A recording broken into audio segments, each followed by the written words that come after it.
and alone. I feel the rain crashing down all around this empty town. I'm searching for the lost and found, but you don't care, you're unaware. Keep moving like the scars aren't even there. It's in the air like a blazing flare. Don't stare 'cause the flames will burn us. I thought you were the one for me. That's why I gave you everything. Held you close by the stormy seas. Oh, you meant the world to me. I used to kiss your head when you cried for me. Hold your hand while the pain was over. Keep you warm by the roaring sea. You meant the world to me.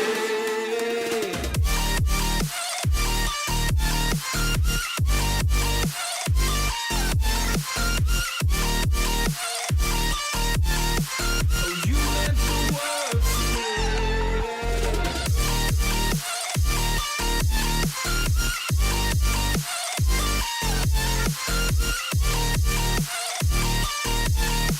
Oh, you meant the world to me. My darling dear, you're never here. When I'm in pain, you hide and disappear. Like shadows in the atmosphere, charting the stratosphere. Yeah. I prayed for you and kept you near in hopes you'd chase away my fears. I'm on my own, you made it so, and now I'm chasing nightmares through. I used to run with you through the great big leaves, laugh at you when you laugh at me. Hope for us because I believe the home was just you and me. I thought you were the one for me. That's why I gave you everything. Held you close by the stormy seas. Oh, you meant the world to me.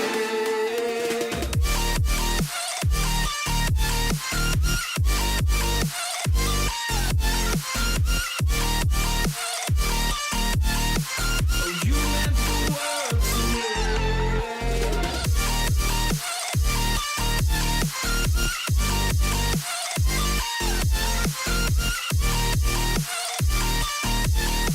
Oh, you meant the world to me. Oh, I'm gonna do this on my own. No point in blaming you, you did not know. Oh, I thought you were the one for me.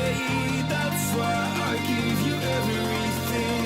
Held you close by the stormy seas. Oh, you meant the world to me.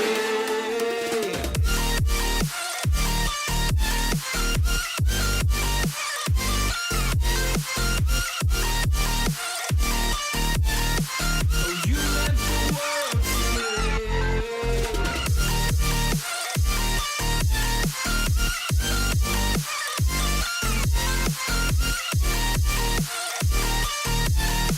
Oh, you meant the world to me. Oh, I'm gonna do this on my own. No point in blaming you, you did not know. Oh, I'm gonna do this on my own. No point in blaming you, you did not know.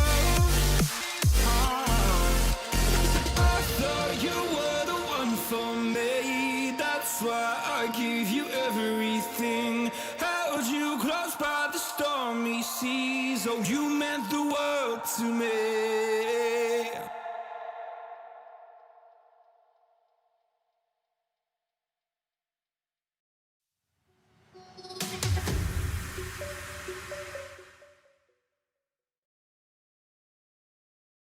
Ladies and gentlemen, welcome back to Collegiate Rainbow Six. I'm Hunter Cash. I'm with a great friend of mine, JC Willis. How you doing, bro?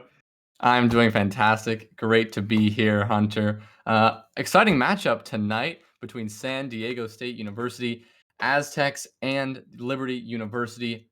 Thrilling matchup here in the open playoffs of Collegiate Rainbow Six. Take it into map bans. Our map bans for tonight, We've got Consulate and Clubhouse knocked off the board early. And then with the first pick, we've got San Diego goes with Oregon. Liberty picks Theme. And then after the Villa and Coastline bans, we will end with a Cafe Decider. So our first map of the night going to be Oregon. Always a fantastic, thrilling map. So I'm interested to see what these teams can bring to the table, and we will get right into it.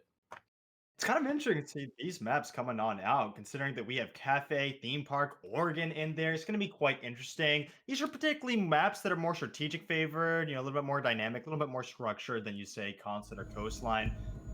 So getting on into this is definitely going to shine out throughout this matchup. Absolutely, and I'm especially excited to see Theme Park. It's not a map you see very often on the collegiate level, so whatever these teams are able to bring to that one, super excited to see what we've got in store for us. So already we'll be heading into the first one. Oregon, this map really can go either way. It's not necessarily attacker or defensive sided. This one, it really comes down to the gunplay at the end of the day, and we can really see some impressive stuff from both teams there. And I love to see Oregon as a map. Well, one of my favorite maps in the game. Yeah, it's quite nice, especially with the recent rework coming on out, and this would be quite interesting. Okay, so you got the Thatcher and the Ace combo coming out, right? Now, what's quite interesting about that is that, well, they're kind of banned the entire time. They never really change up with those. They're kind of more or less standard. Most likely going to see a Mira, probably slap on with an Echo at the end. It's not going to be much change here or less, but seeing that those are coming out, you're definitely going to have to see a little bit more. I can maybe see a little bit more of full takes, I'd recommend, because the ace ban, it's definitely going to be a little bit more difficult if you want to see a blue take. Absolutely, and it's interesting we see the Malusi ban often gearing up for that basement defense. Teams like to ban the Wamai here instead, choosing to not deal with those magnets that can be so suppressive when teams are trying to push into blue from the construction site, take elbow control, and eventually push into supply room. That is often one of the preferred sites, but dorms is usually the second most preferred site, and we'll see teams head up there, primarily using that utility to focus on holding attic, holding closet. And but we actually will see the first site of the night be kitchen and dining hall.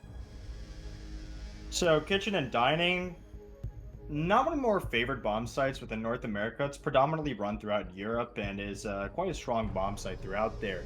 Seeing as that we are actually seeing a triple hard breach, which is extremely uncommon, not to mention dropping the Nomad for a Montaigne. This could be rather, I would say, intricate hold, considering that the attacking team has nothing to counter those mute jammers or even get rid of those shields. Yes, they do have two, but as far as their burn, they only got 6 flashes, and that's not going to be enough to clear all that utility.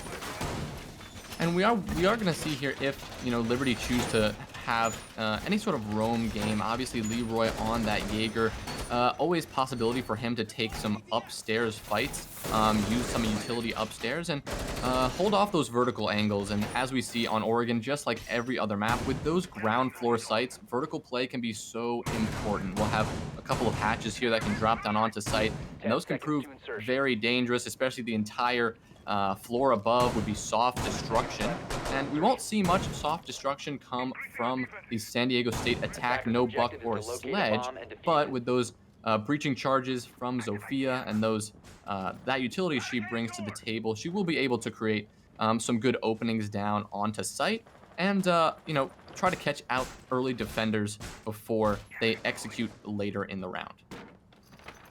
So majority of the time, this site's actually implicated. Usually you have an extension into showers in which you have someone with impacts attempting to impact trick in order to burn time. However, it seems they've gone with a double reinforcement and slap it on off with a mute jammer. So, if they decide to organize a top down or maybe even get rid of that mute jammer through a nade coming through the window or even just bouncing it off through the hallway, then they can start working that site on up.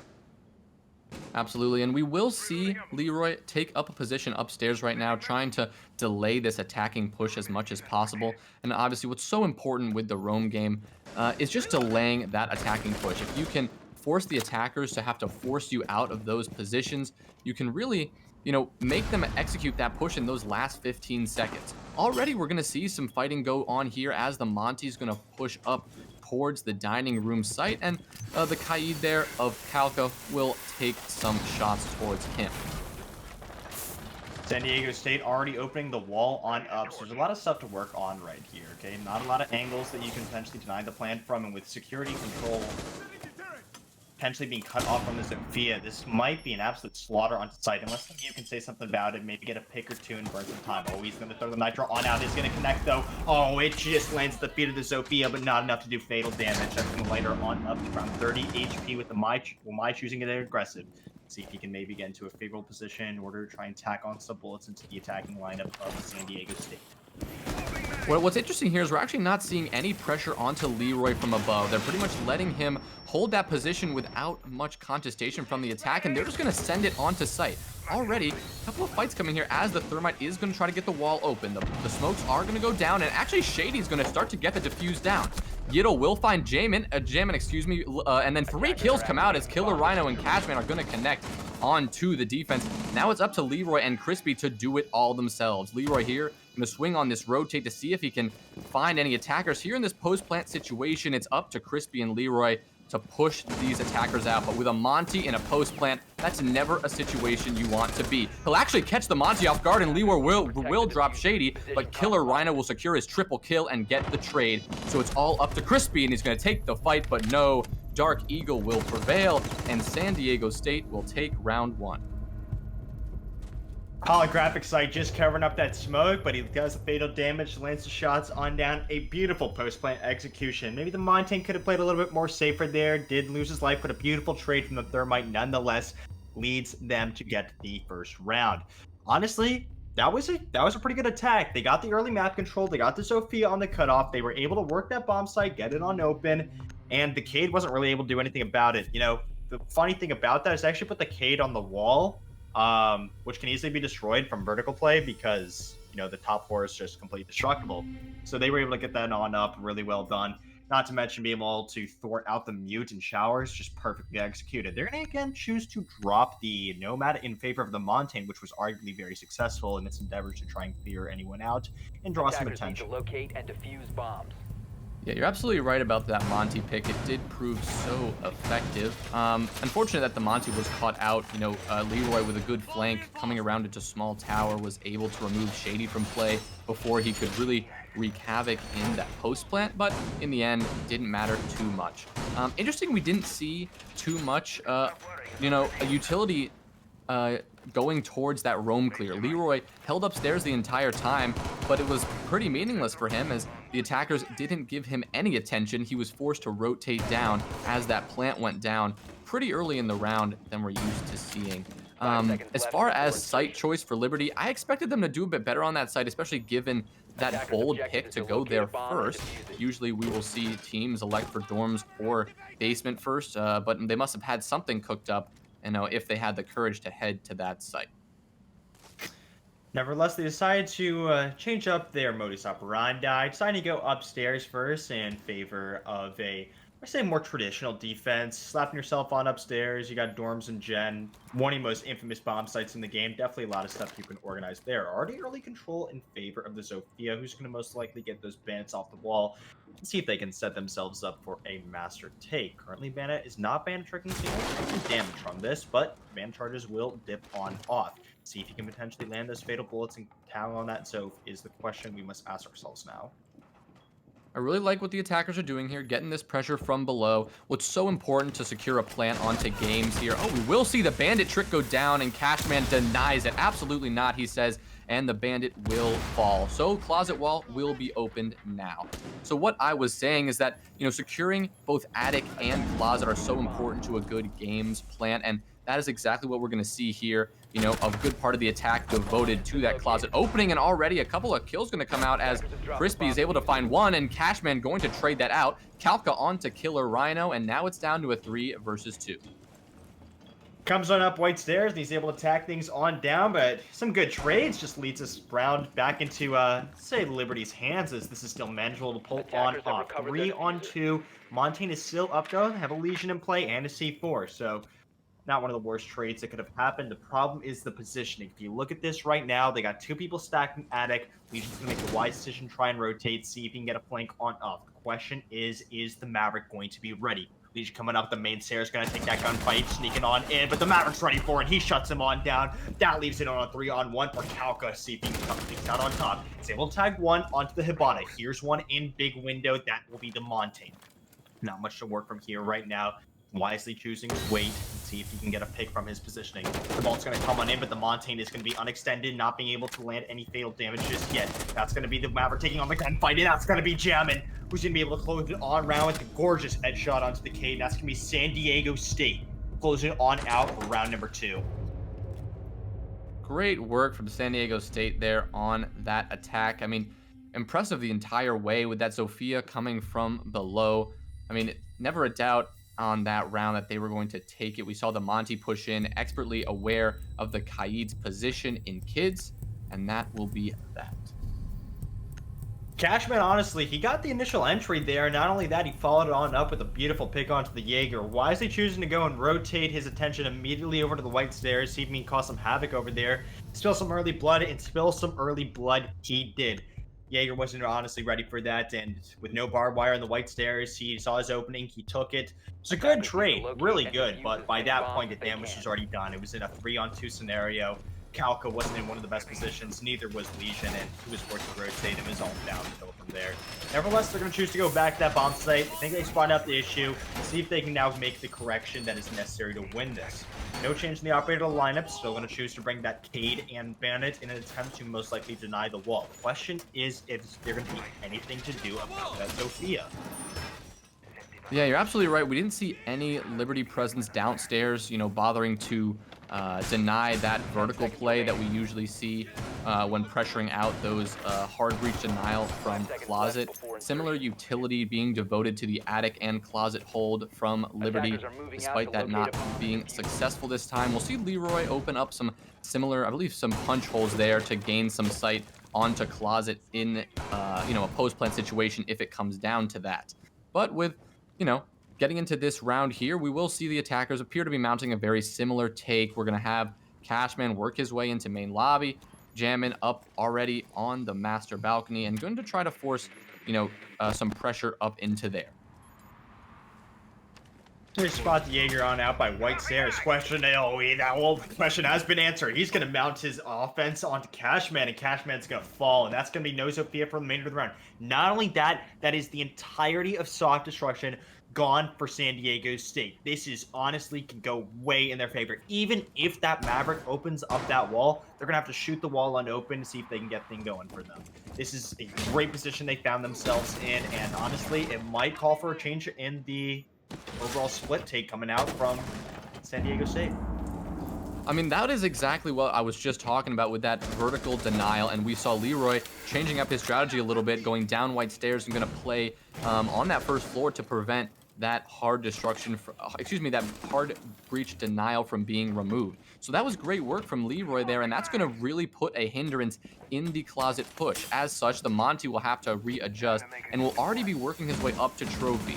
Going to use the Z-pings there to spot out the attackers. The C4 will come out but not land.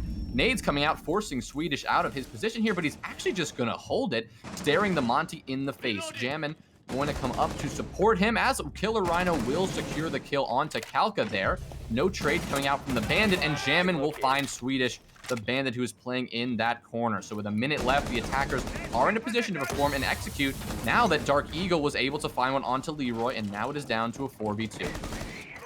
1 minute left on the clock. The final smoke cancer is going to be able to delay for a certain period of time, but it's only going to do so much. Yiddle to be able to find things on back, put it into a 3-on-2. Oh, that's a beautiful swing right there from Yiddle. It's now a 2-on-2. Double kill on the round for him. 46 seconds left on the clock. A lot of time to work with. A Montaigne and Thermite up against the guns that are being set upon.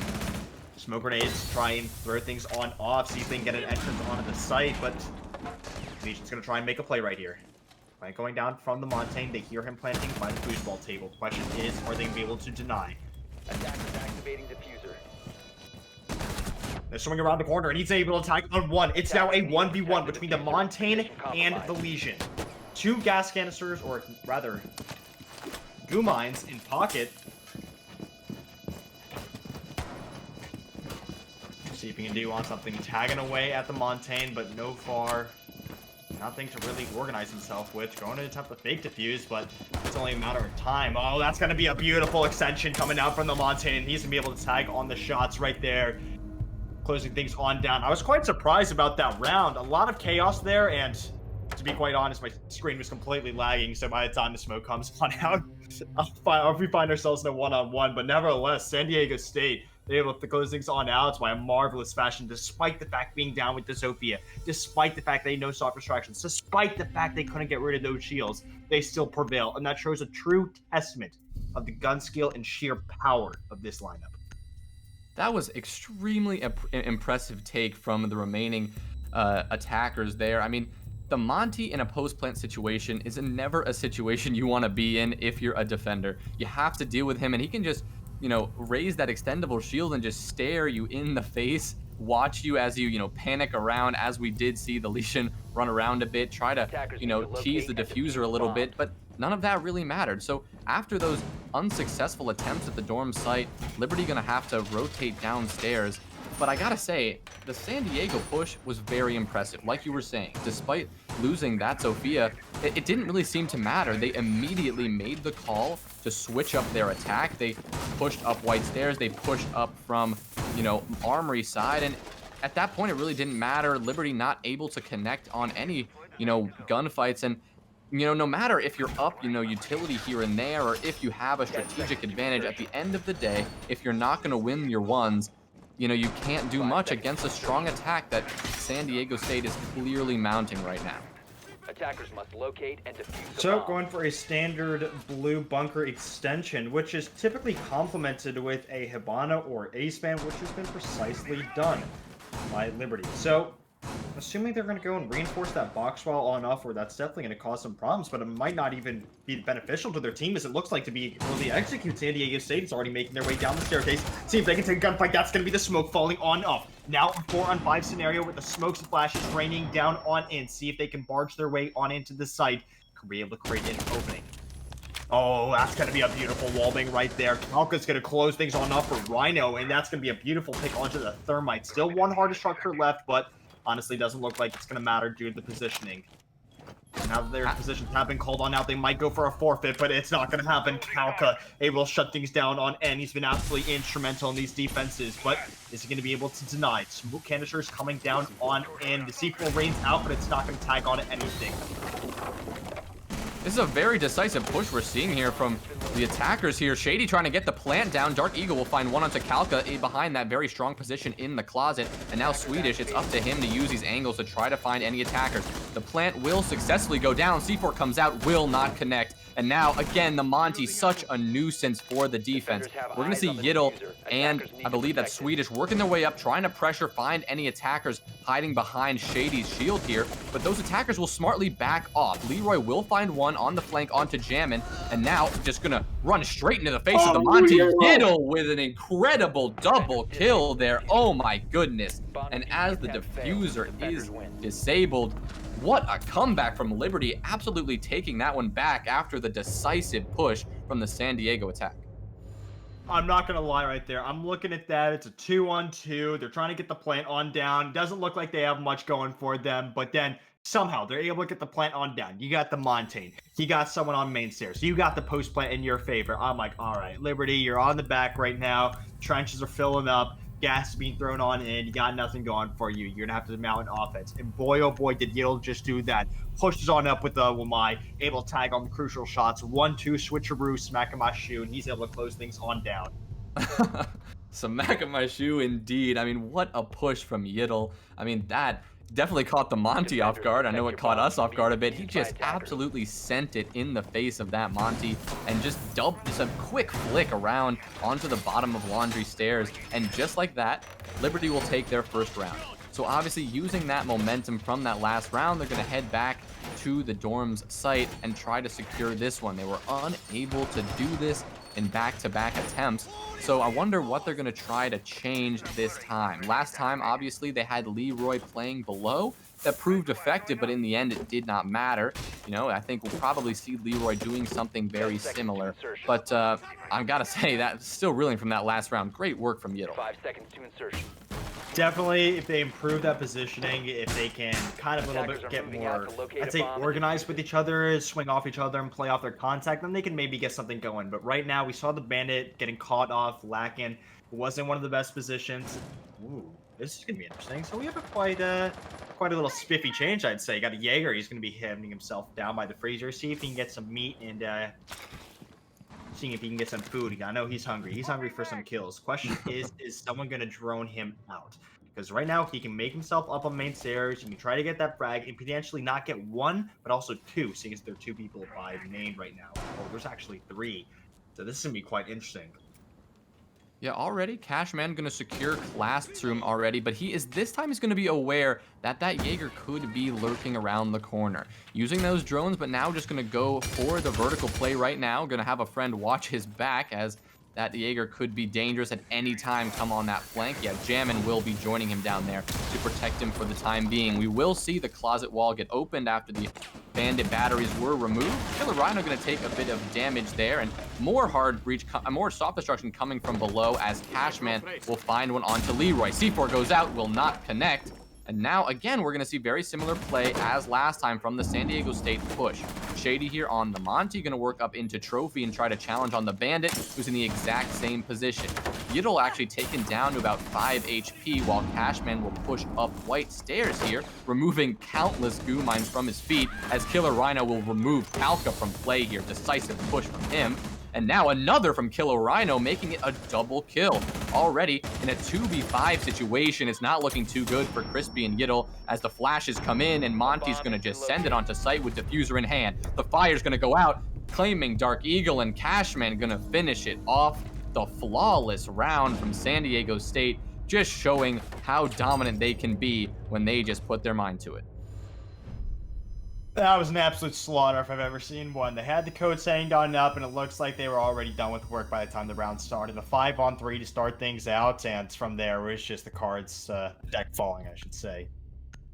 Honestly, like, there was really no refrags coming out right there. You know, they didn't really get so much going for them. They had poor positioning, the results in the shield being cleared, and on top of that, Bandit being caught out. Second time he's tried going for that early C4 in the Montans. Second time it hasn't worked. It's also the second time he happens to be finding himself in the same corner and getting slaughtered. And quite frankly, it's truly to the detriment of his own team at that point, being completely inefficient in his position.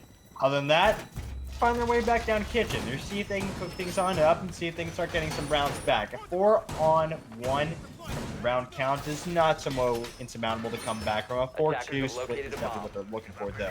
By the time you get to 5-1, you know, a lot of people, they're melting down on in. They can't really get some stuff going to them, and they can get completely overwhelmed by the thought of even trying to come back from that. What I think is pretty interesting is how Shady's taken up the Montaigne here. You know, looking at his stats so far this season with a 1.6 KD, you know, overall on his entire team, he's leading his team in frags by about 20 to the nearest player. You know, and that tells me that he is not a Montaigne main here. He probably takes up that fragger role. That's why we see him keep teasing the Nomad and then switching over to the Monty in the 6-pick phase. I think what, San Diego State tried to bring out here is a bit of an element of surprise, and surprise is indeed working. Liberty not able to do much against the Monty. Every single round, we're seeing Shady so strong in those positions. So we get into round 6 here, and like you were saying, so important for Liberty to secure this round. Otherwise, this map could be over even before they get to their half, obviously. Not fully over, but they would be have a hard time to come back at least.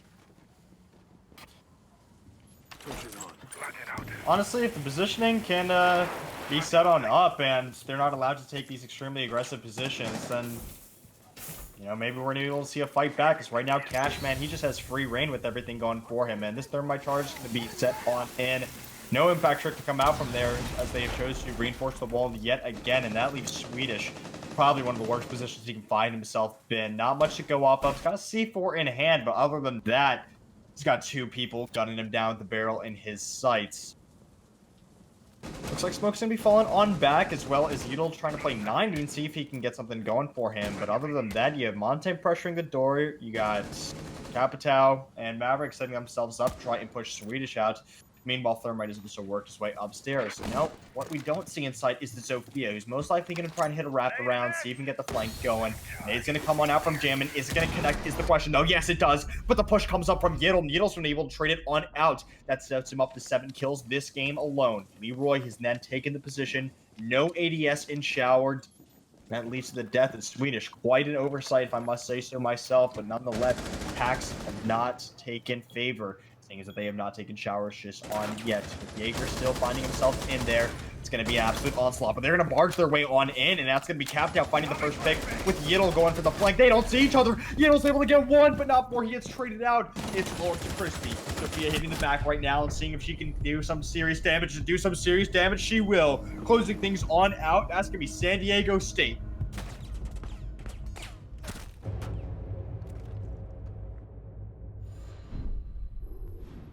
So we switch on up, and it's going to be a 5-1 scoreline that we found ourselves in, and truly a huge task to overcome for Liberty. Not only that, they're showing on to their attacking half, and we didn't see much from their defenses. It's going to be pretty tough. I'm not gonna lie.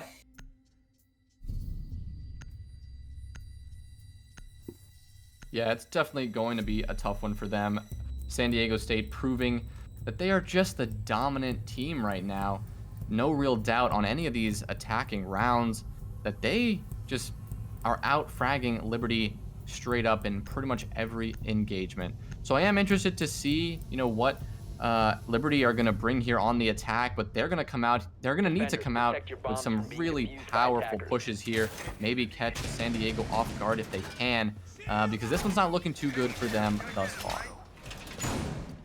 Cashman's really been able to find himself in positions that no one's been gun up on, and I can't tell you how many times we've seen this man come up behind, take his position, and catch people off guard. And San Diego, or rather Liberty, didn't make the adjustments in order to have someone gun up or even have someone eyes up on Green Hall, White Stairs, or any position that he's found himself taking advantage of. And quite frankly, unless you have someone on that flank watch or at least on the eyes, I mean, it's just going to keep going in their favor. I mean, you got 5 rounds over with the 1 round not going in their favor, just happened being a rush. Like, it's not a lot to go off of if you're Liberty. But nonetheless, they do find themselves on the attack. So, an interesting pick, I must say myself, is they have brought the Cali and the IQ. Typically, you're going to take one or the other. You don't usually see those being combined together, but we all know how the G8 is, It's a beauty. Oh, you're just gonna be shady running things on out. Oh, that's gonna be Kalka. He's gonna be hitting the floor and force to spectate the camps for the rest of the round, as he's not gonna find himself being any somewhat efficient. A beautiful run out there from Shady, and he's gonna make his mark on this round.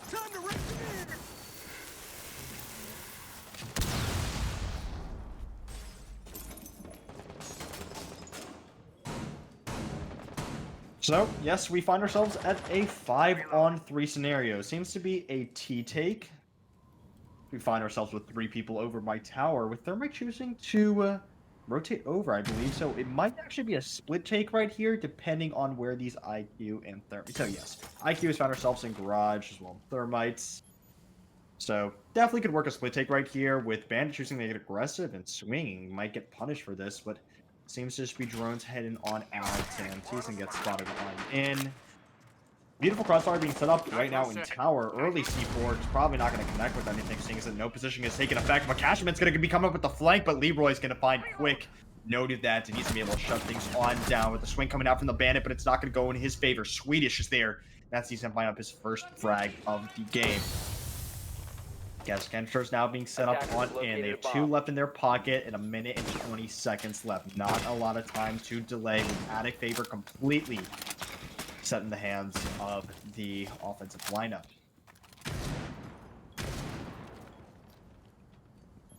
A really big fucking hole coming right up.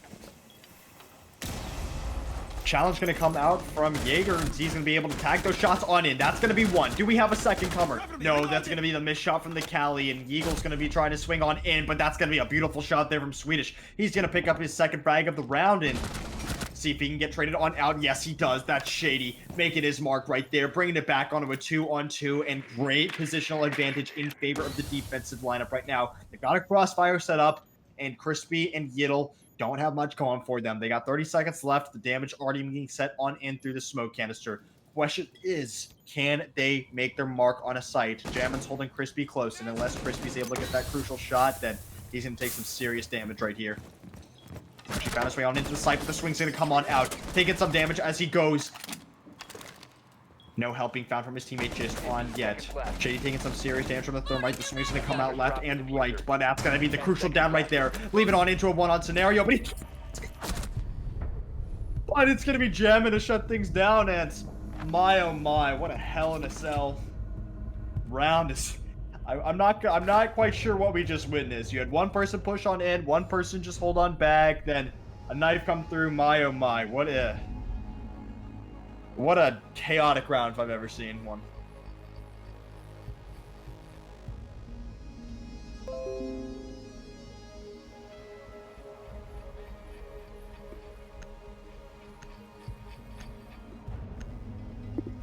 Chaotic indeed. Well, I didn't get to see that one. I got a couple issues on my end here. Just hearing you shoutcast that one. Oh my goodness, what a mess. So going into match point now, we have San Diego State still just being absolutely the dominant force. Going into this site, they're going to elect to go downstairs after that successful upstairs defense, and we're going to see the Goyo shields come out, and a total of, I believe, what is that going to be, 5 shields now.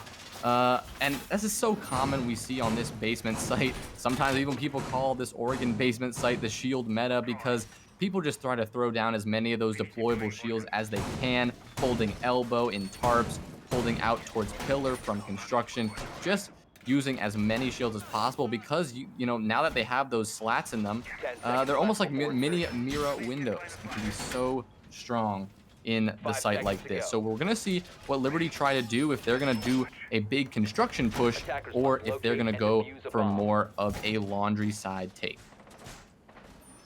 I don't know about you, JZ, but it seems like Yeedle's back might be quite heavy. Absolutely, that 9 and 6 being pretty strong right now, and the rest of his team not able to find many. Obviously on the San Diego side, we've got everyone contributing a fair bit. It's also been quite nice, and San Diego has truly surprised me, honestly, with they're just able to maneuver themselves into favorable positions. And oh, Cashman getting a little bit overzealous and nearly has his head taken right off by Swedish, who just found a little bit of fresh air on this attacking lineup, as he wasn't able to quite make his mark on defense, but he's able to find himself, able to set things on in. Question is it going to make a difference, though? They find themselves a 6-1 deficit right now, and Liberty's definitely going to need to start doing some stuff, set them in favor. Right now, backstairs being quite contested by the defensive lineup, and that's quite interesting. If Shady gets spotted on out, he might be able to potentially get fragged out by Yiddle, but definitely an onslaught that could potentially ensue. But instead, Yiddle has to draw himself on in, and that might be to the detriment of him if Shady were to choose to push on up. But no push out just yet. Spotted out the Jaeger on the back stairs, and Yiddle's going to try and push on in, see if he can get the frag just on.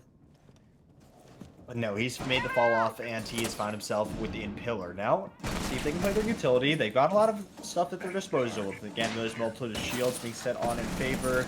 On top of that, the overall positional advantage is going in favor of them. Swings to come on around here, but no, that's going to be the Goyo with his head taken right on off, and Yiddle is going to be able to find himself with a double kill on the round as the onslaught of frags come on out. The swing's going to come from Eagle, but he's not going to land the crucial shots. That's going to be Yiddle with one and another. Beautiful double kill. Killer Rhino, and he's going to be able to tag things on down to 1-on-1. Kalka knows where he is. He's going to see the swing. Oh, that's going to be the crucial shots laying in the back as Rhino tries to make his escape, fearing for his life, but it's not going to matter. The gridlock comes on in. The crouch walking god herself. Maybe we'll make her mark on that round. God, a beautiful push on into the site, and honestly, just the onslaught of frags coming on in, combined with the flood, and then the ruthlessness of those refrags, truly making their mark on the round. But again, such an insurmountable deficit to come over here. And you know, we've seen 6-2 comebacks before, but it's definitely going to be an interesting task to see if they can come back from it this time around. Absolutely, and they're going to need to, you know, pull out all the stops, I guess you could say, as After securing that round, it did look so dominant, but now that Jammin and the rest of his team are gonna try once again on Laundry, they're Attackers definitely gonna need to bring locate something and different this defuse the time. three Gonna try bombs to they adapt, not let Kalka do so much damage, and we're gonna see them try once again, but a very similar setup coming out at least in the beginning. Attackers will discover Looks the like they're going to location set of a bomb. themselves up with an extended hold since they find themselves with a shield by pillar and also choosing reinforce off box as she goes. Honestly, I wouldn't be surprised if they ran this back again. You saw what the issue was last round. They played the fall off a little bit too early, and that kind of left that pillar guy hanging, and Cash was just mowed on down. And from there, they 10 set the seconds execute remaining. insights. They knew where everyone was. Yiddle came on in, and my oh my, 5 did he make seconds his to impact. insertion. He's sitting right now at 12 frags. He's putting his team on his shoulders, but you can't undermine Kalka. Honestly, Kalka has been extremely instrumental when it comes to trying to set these pushes up and kind of have his teammates play off him. So he is definitely someone I'd be looking out for. They can kind of sneak up on you and definitely take control of the match. See if they can get their third round now. See if they can force that OT and pull things on back.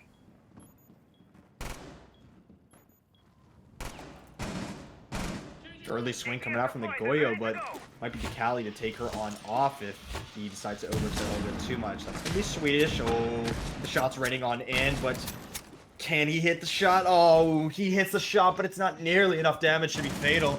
He finds himself on 30 HP with Shady still choosing to hold the back stairs, see if he can potentially get the pick by someone lurking over by T1.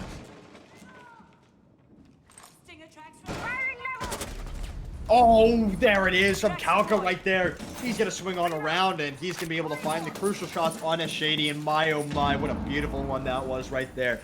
I'm telling you, when this man's coming up in here, he's got the gunfight, he's got the gun skill, and he's got the confidence to swing around you. He's definitely got something going for him right there. But, geez, that's an interesting shield. I'm not going to lie. Setting yourself up by Red Hall, and might be to the detriment of his team. I'm not gonna lie. If they can get a Kali or a Zofia charge in there, that's gonna blow the shield on up, and that's gonna explode right in your face, and you're mostly gonna get caught off in the crossfire right there. But unless we find ourselves in a minute and 20 seconds, as Jesus, Jen actually just hasn't been thrown down. I thought they were gonna hit this man up with a 1-2, but he's found himself in box right now, and that's a crucial shot onto Yiddle, the most impactful man of this match so far.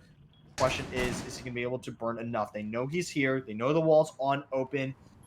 Is he going to set himself up for success is the question. Can he find another one? Find yourself sitting around the corner. That's going to be my swing on into Freezer. Try and see if she can dispatch it to Sophia, but no. Sophia's like, hey, be wary of who you're swimming, buddy. I'm coming on in. Oh, what a beautiful swing right there. Chicken with the triple kill for the round, and he's gonna be able to find things on in with a beautiful shutdown, and it might be just the map on his hands. Leroy in a 1-on-3 with C4s raining down on in. He is not in one of the greatest positions, and he's gonna have to try and make his way through this door. 30 seconds left. It doesn't look like he's gonna pan out in his favor.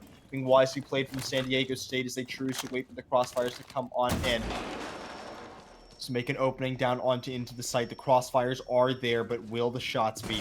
He goes on in. He's got 3 barrels staring down at him. Oh, he's able to find one. That's going to be Rhino fall in the dust. He's going to be able to bolt on in with the goal. Beautiful shot from Leroy. He's going to be able to find himself a triple. 5 They seconds find to the go. last defender, though. 3 seconds left on the clock. He's going to be over by Pillar. Can he find him? No, he's picking up.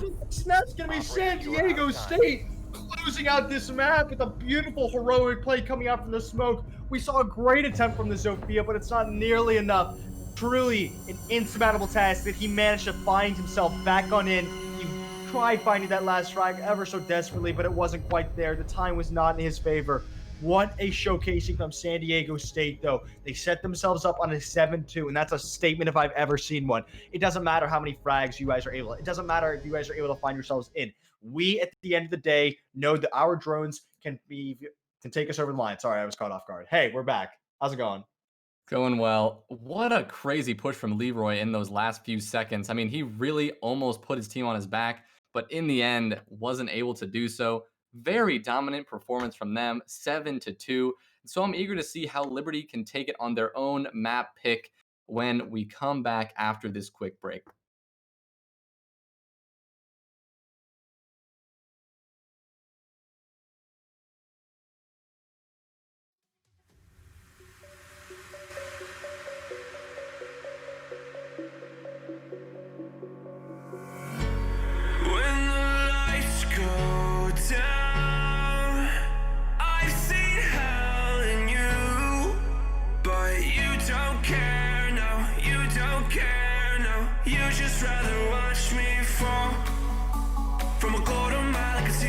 at the call.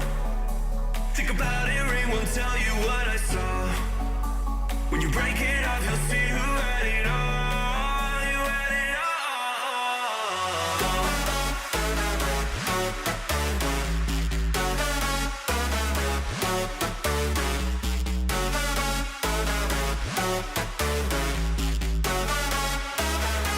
You said you wanted to fall into oblivion. Forget about the world we're living in. Fall into oblivion, oblivion, oblivion, oblivion. I'm going in.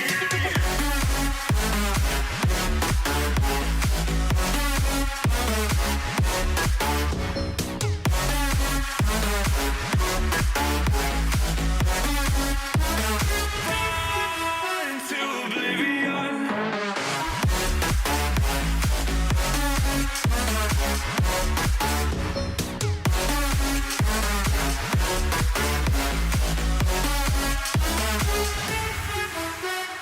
Fall into oblivion. Forget about the world we're living in. Fall into oblivion, oblivion, oblivion, oblivion. I'm going in.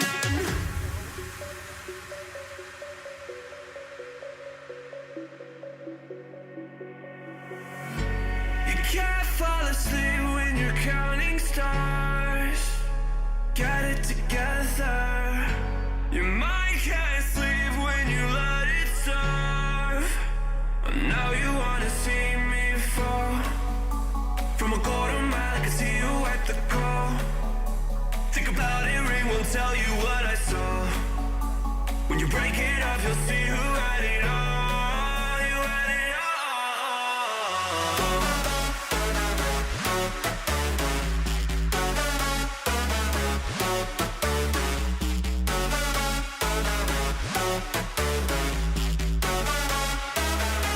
You said you wanted to fall into oblivion. Forget about the world we're living in. Fall into oblivion, oblivion,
Welcome back. As we just witnessed what could more or less be described as an absolute steamrolling from San Diego State onto their Liberty opponents. And Hunter, what a game we just witnessed. Yeah, I'm not gonna lie, it was extremely chaotic. Good frags going back and forth. You had positions being set up on end. You had people coming creeping in the back, and they find themselves up with one or two or three kills. And it was just absolutely chaotic floods, and I'm really excited to get back on in here. Now we find ourselves on theme park. Okay, it's a little bit more of a strategic, a little bit more of a dynamic map. Okay, you're maybe not going to see as much aggression as you would have seen from San Diego State, so this can potentially play into Liberty's favor. No, it's gonna be quite interesting. But, ladies and gentlemen, we're gonna be getting on into our matchup. We find ourselves on theme park. We got the good luck, have fun coming out in chat. You always love to see that, the camaraderie between these collegiate teams. And we're going to get into this ban phase, and Liberty obviously trying to hold on for dear life at this point. They're going to need to win this one to take us to our Cafe Decider, playing for their playoff lives at this point. You know, theme park can throw so much at you. We don't often see this at the collegiate level, so I'm interested to see the strategies that both Liberty and San Diego State are doing right off the bat. We've got the Thatcher ban. That is not at all surprising. Nobody wants those pesky EMP grenades in play, and that will be followed by a Monty ban. I can't help but think that that is a target ban, not only on Too Shady, but just trying to react to that crazy attack that the Liberty had to deal with on that Oregon map. Choosing to forego the Nomad in favor of Montaigne and just going for straight pushes, it's definitely something that landed in their favor. Lucy also not in the pockets of Liberty, as they're she's an outright banner on now. Not a fan of her gadget, not a fan of the gun change, not a fan of anything to have to do with this matchup. So we're not going to see her light of day just yet.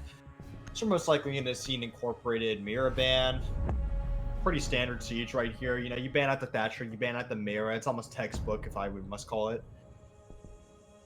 Yes, and because we don't have that Nomad ban like you talked about, this is going to be, you know, maybe even favoring the attackers at some point. They're going to be able to take map control and not even have to, you know, take full map control, just doing it, you know, about, you know, half map control, placing those air jabs in those flank positions that the defenders are going to want to rotate around. And that's going to prevent a lot of good flanks and could allow a good aggressive attacking push like we saw so much on Oregon. Pretty much every round, it seemed, the attackers not waiting to those last 30 seconds, just going in there the moment they just felt like swinging around the corner. They didn't often go for map control early on, rather just opting to absolutely send it. I see a bit of a puzzle right here, and I don't know if I'm able to quite solve it. Choosing to take the gridlock when Nomad is up on theme park. I'm just kind of puzzled by that more or less, considering that Nomad can kind of like cut off literally the entire map with like 2 air jabs, but nonetheless they choose to go with the track singers in tandem with the smoke grenades. So they slap themselves up with 4 smoke grenades, which can definitely be favorable if you're trying to clear out the top floor room if that were to be the case, but that doesn't seem to be happening, as we do find ourselves with an extended setup in which they find themselves. Seems they can tag things on to Armory with no castle barricade to run things here, so might be an extended take we might find ourselves, since they do have a Cali and an IQ, but might still try to organize the top down right here. No soft destruction in play, and only 3 hard breaches. It's or hard breaches, breach charges is it's gonna be definitely a tough challenge.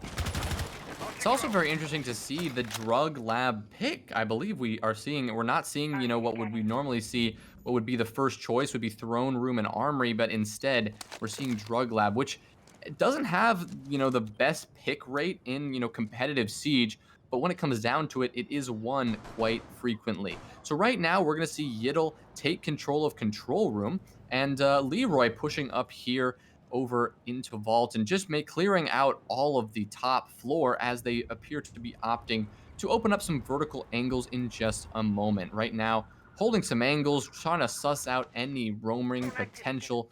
But right now, I don't believe we have much in the way of a roam from the San Diego defense. All of their defenders opting to play at least on the bottom floor. Some of them, you know, playing much off-site. We've got the throne room play and the barrels play right now, as there is a good amount of utility devoted to this side of the bottom floor, but it's actually not going to be any upper floor defense, as the breachings are going to come in onto throne room, you know, making Dark Eagle worry about his life a little bit.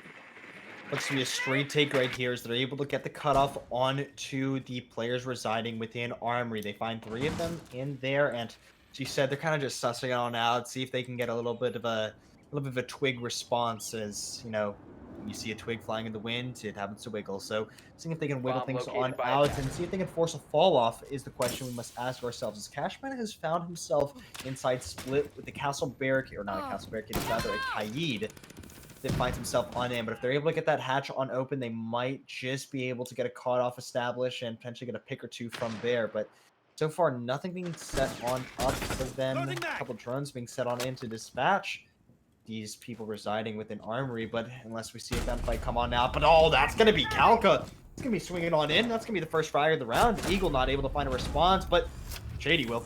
That's going to be a 4-on-4 scenario as we find ourselves in, with the crossfire being set on up between the Kaid and the... Oh, that's going to be the shot from the Legion right there, and that's going to be the Kali. Not Kaid, dropping on by. See if they can now get some stuff going with them within barrels. You know, the Kaid happens to be residing within there. Christie's going to have to take the cut 15 on seconds left. in. Shots not just being found just on yet, but Sophia's gonna be able to find herself in. That's gonna be a 3-on-3 scenario. Not much time left on the clock. Looks to be a crossfire. We're gonna find ourselves in. Oh, but the crucial shots are there. Can they find the... No, no, they can't just yet. But oh, that's gonna be Leroy. Being able to close things on out as he finds the last one. Jesus, how do you win that Liberty? They had 5 seconds left on the clock. They had to find 3 kills, and they find all 3. Just the overextension from San Diego results in their demise, and gonna be completely frank, I am absolutely baffled that they are able to bring that back. In no shape or form were they prepared to win that round, but they sneak it out and they milk it out, and Jesus, wow. I'm truly just stunned.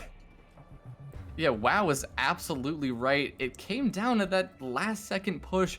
We do see that so common in this meta, with the teams just sending out for all that information as they can, just to swing in those corners with that last 5 seconds Attackers remaining. need But to locate oh and my defuse goodness, as did many they bombs cut as it they can. close. That was a nail biter. Oh my, Liberty, although taking that round here, forcing San Diego to change up their strategy a bit, and they will head upstairs rather than opting to go for the Armory and Throne Room sites.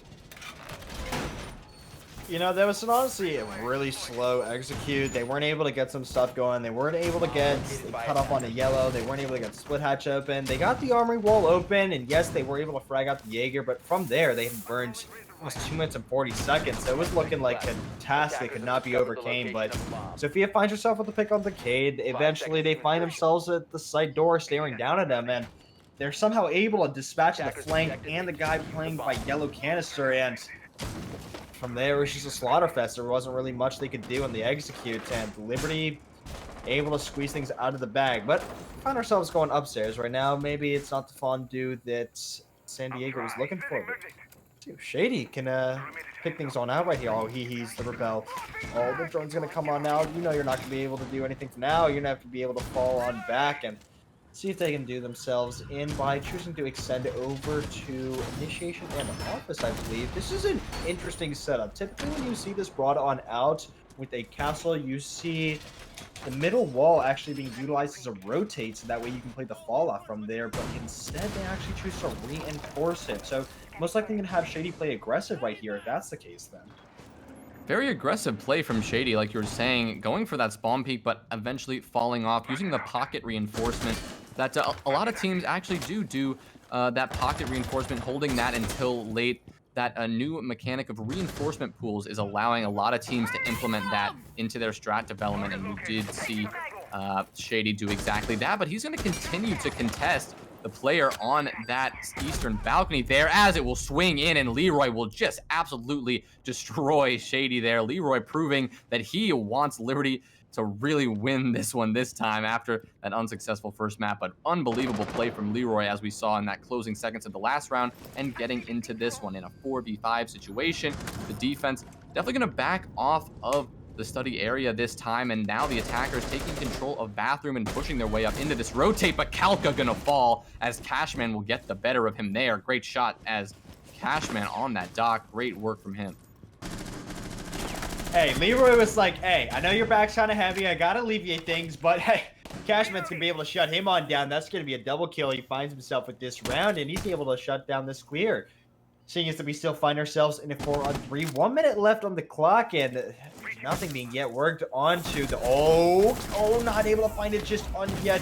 Beetle's going to be able to find himself in control, but with no control being firmly set inside, he's going to have to swing on in, see if he can get a frag, and get a frag he will. That's going to be Dark Eagle hitting the deck as Cashman's going to see if he can shut him on down. Choosing to aggress over by that Boots corner.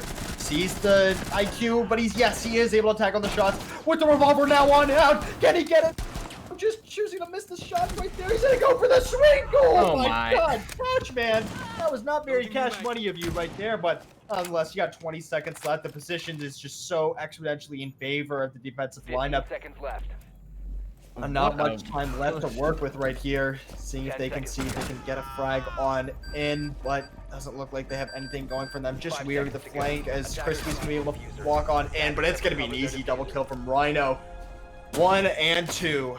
And my oh my, what just a puzzling round. You know, they got the early clear, they set themselves up by office, but they just didn't establish anything over by initiation. And I mean, I would say Cashman played his cards correctly, but then he just decided he was Rambo and just judged out front in the door, and I presumably went for the knife, I guess. I don't know. That was puzzling, but they win the round. So I mean, you do what you got to do, and San Diego State able to close things on out. Yeah, Cashman, what a puzzling situation we saw there. You know, he wasn't, his life was not being threatened. The IQ was, you know, prone on the ground, and he had, you know, downed her a little bit there, and there was only one more operator swinging in. He had support from behind. There was pretty much no reason for him to whip out the revolver and actually just charge into control room.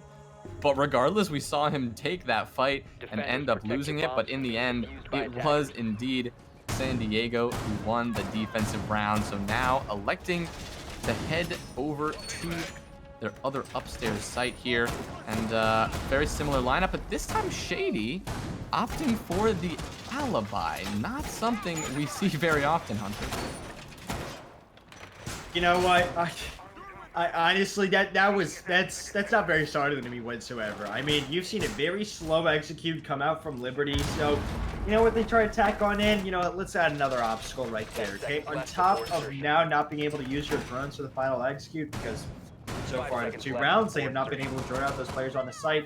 Now you have to worry about who's real and who's not. Honestly, I think that's a great adaptation from San Diego State, but I'm not gonna lie, unless Liberty is able to get a response to be able to be a little bit more coordinated when playing off one another within these executes and clears, then I think San Diego's gonna run away with it, because it's been a roller coaster of emotions. I mean, you know, you have one clear that looks like, hey, they're kind of like Two-Face, all right? You got one side of you that it's like, all right, you got a good clear, you're gonna get yourself up on a site, you know, you got something going for you, and then you have the other side that makes you question your sanity. So, you know, we're going through a roller coaster of emotions right here, but nevertheless, they're going to still try to organize their, looks like actually a split here, as Beetle's going to find himself over by Cafe side, but the other 4 remaining attackers are going to find themselves over by Cash side. So, see if they can try and organize something from here.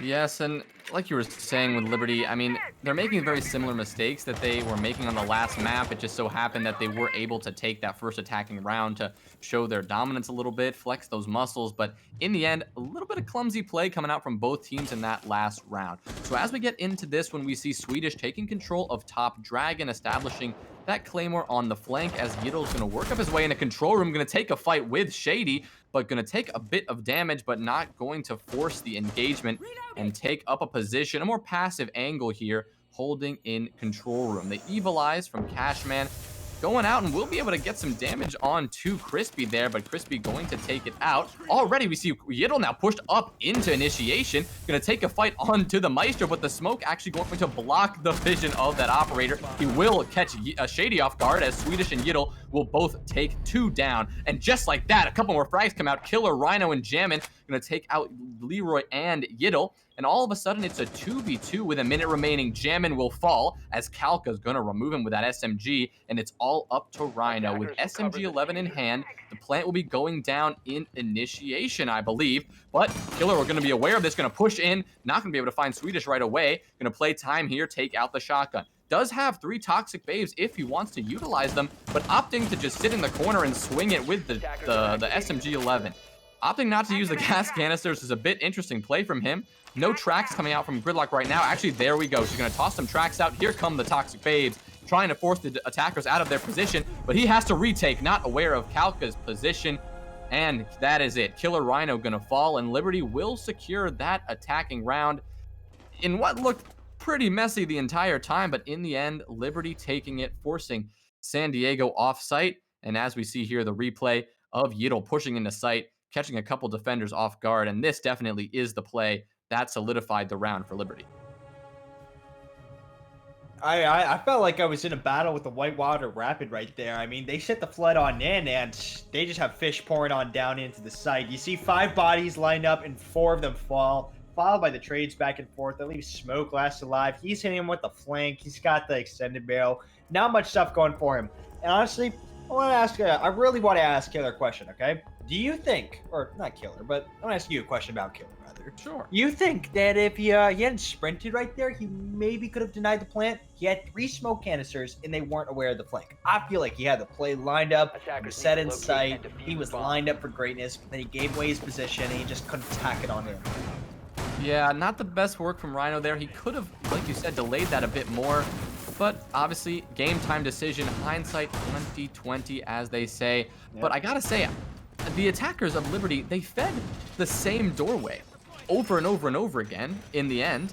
And despite that, for some reason, San Diego could not control that whatsoever. They allowed the attackers to just take control of initiation from the exact same control room position, catching the defenders off guard despite having a lot of soft destruction with those impact grenades from Shady. San Diego State not able to take it in the end.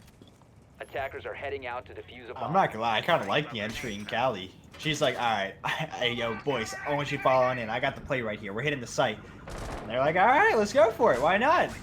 Nope. Honestly, I really thought San Diego State was going to be able to pull that one back, considering they had the denial onto the diffuser. So, I was like, all right, they got something going for them. The diffuser's down in sight. You don't have much stuff going for you, but they made me eat my words. The Liberty came on in. They got the flags that are necessary. And they were to shut things on down. They're going to find themselves now going back towards lab and storage, where see if they can relay the same success they had previously. But doesn't appear they're going for an extended clear this time. Looks to be rather a top-down as they try to find themselves entering through Cafe. Again, only 2 breach charges. Oh, well, actually, they've changed their strategy. They dropped the Claymore that was previously on the Sophia in favor of breach chargers, which I'd say is a very wise decision. See if they get some vertical play going on in. But will they be able to clear any utility is the question we have to ask ourselves from there. Leroy has found himself up by Dragon, seeing if he can get the cutoff, as well as the cutoff being established in the main lobby by the Cali. So you do have some stuff being lined up for you with this split take coming out. Does appear to be a 2-1-1-1 formation. So you don't typically see that, but more or less it's going to be rather interesting standpoint they find themselves in, with no one currently lined up with it in bathroom. Might be able to find themselves over by yellow.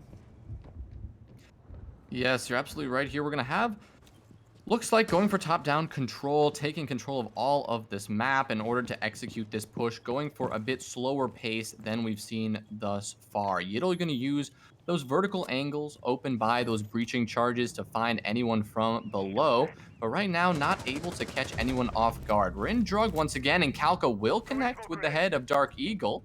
Great pick from her from Arcade Stairs here over in the west of the map here, as Killer Rhino will connect with the shotguns. Again, the alibi in play, trying to find the arcade stairs. Calca with that gridlock already used both of her tracks on the flank positions, as Cashman will fall to Leroy as he pushed up into blue room here, and gonna have a couple angles courtesy of those rotate holes pre-placed. Knows the position of the alibi, but Shady gonna swing after him, but caught off guard. I have no idea how Leroy came out on top of that fight there, but great work from the Zofia. A couple more fights going out. The gas canister not gonna be... What the heck was that? He obviously tried to remove the shield, but Crispy and Leroy cleaning it up.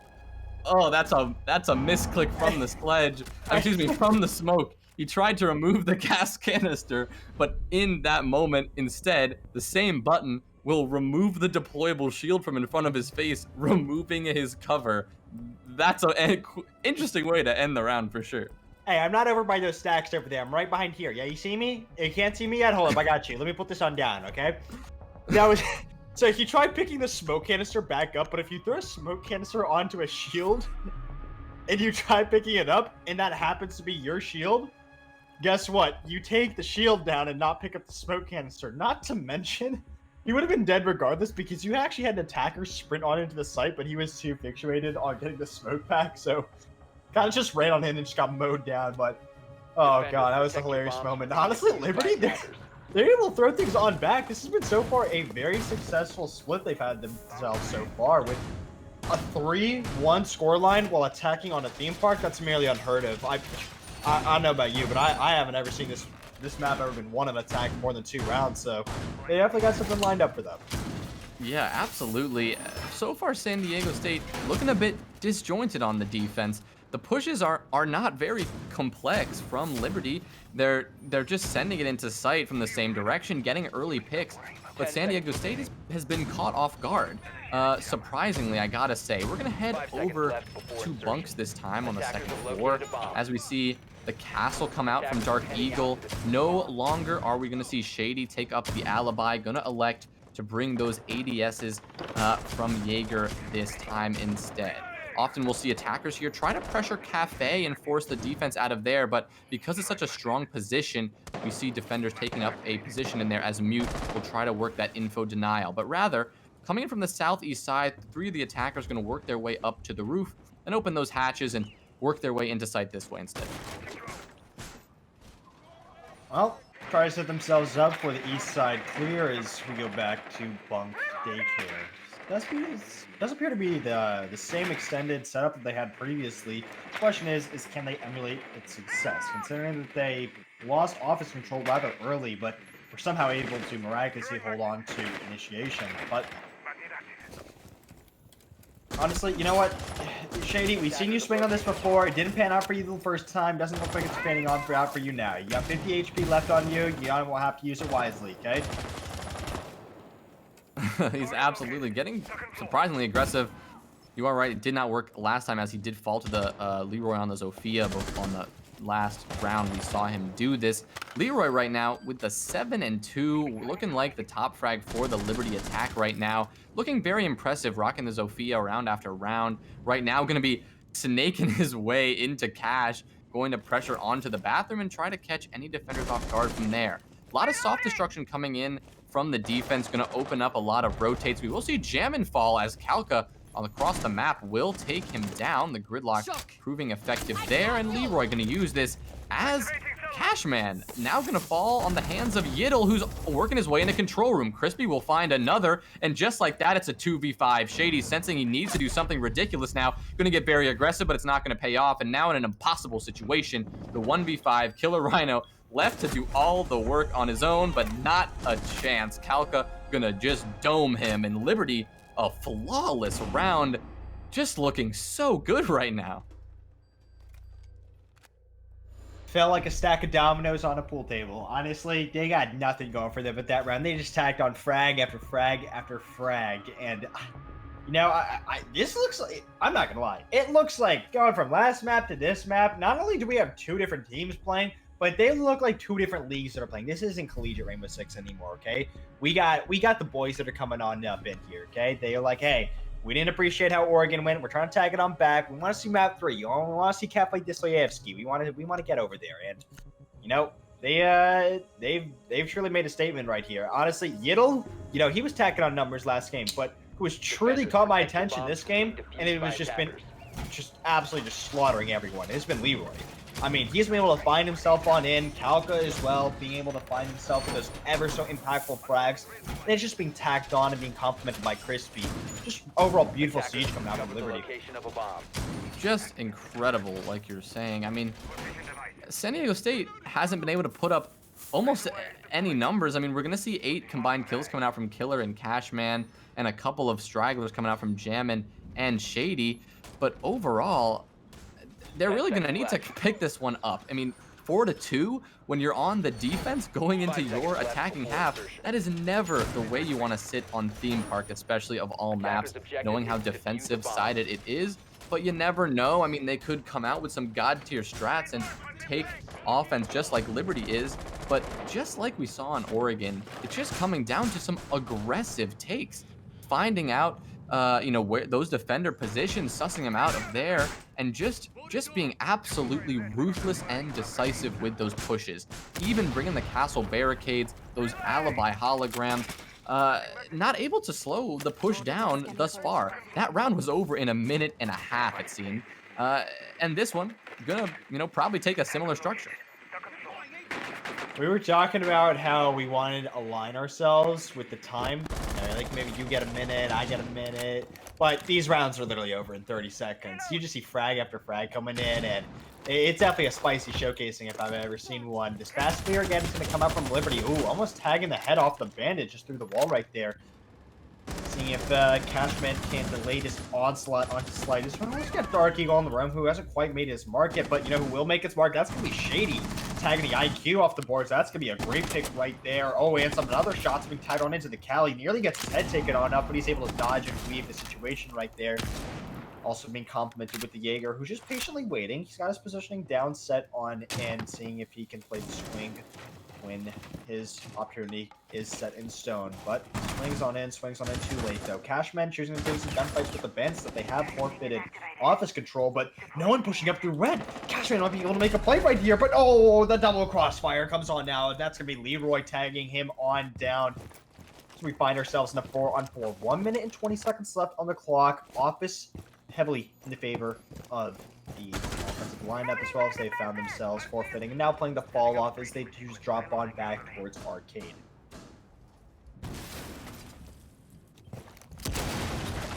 Choosing to set the vertical destruction now as we find ourselves trying to work the vertical play from Liberty.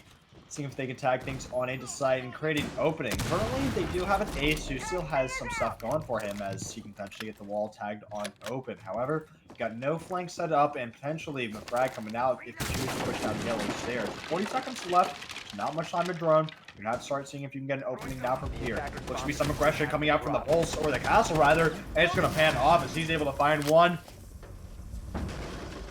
Question is he going to find another? As the wall has been opened and they can now go for a pillar execute. Not much time left on the clock. This is heavily in favor of San Diego State. 16 seconds left. The flood's going to come any second now as they choose to go for the rotate. Just being very cautious about a swing, but jamming. He's gonna be jamming all right. He's gonna be able to find the first frag, find the second one. That's gonna be Shady. Oh, Shady! You can't do that to him. You can't. Comes on out with a beautiful swing, hands on another one, and then just tags on out with a beautiful shot onto the Cali. And that's going to be a 4K all around from Shady. You know what? I must say, he definitely was in the shaders. He popped on out, and he let his presence known. He said, let there be light, and he lined up and set up a 4K, setting a beacon on him for the remainder of this matchup and potentially pulling San Diego State back into this one.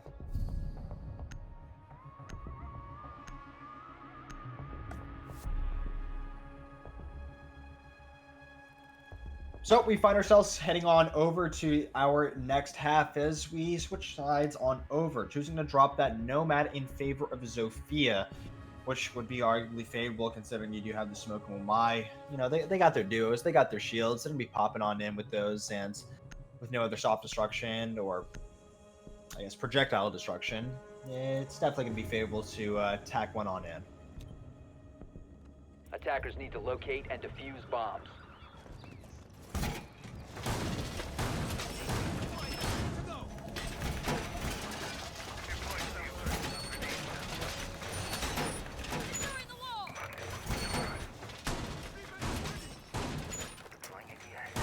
So we find ourselves over by Office and Initiation, where we're going to see Liberty try to get their first defensive set on this round. See if they can try to force OT, where we will find ourselves on a cafe if they can close out these next 3 rounds.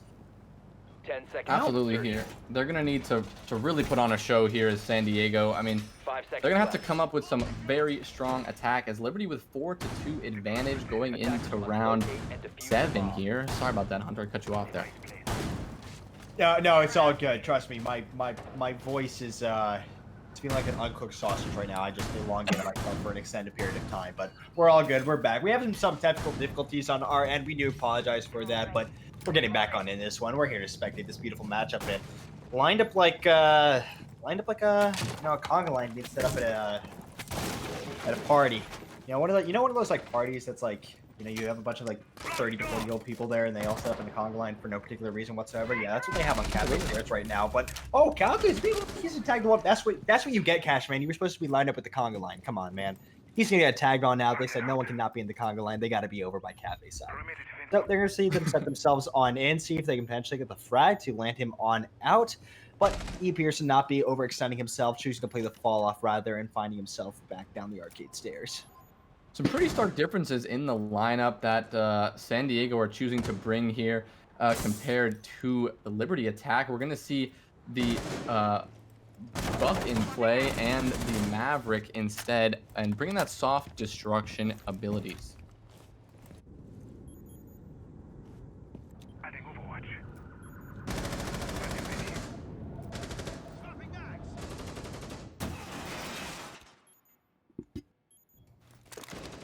Attackers drop the diffuser.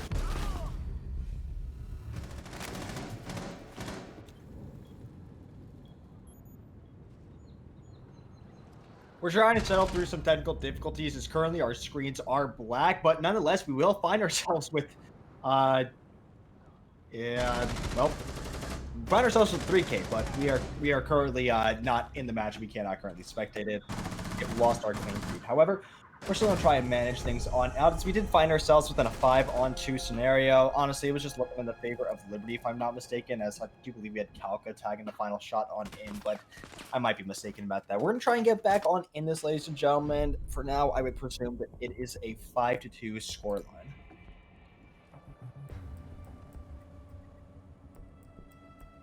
Ah, yay. All right, we Looks are back like in. we're back. Yes. Sorry about that, folks. Bit of technical difficulties on our end.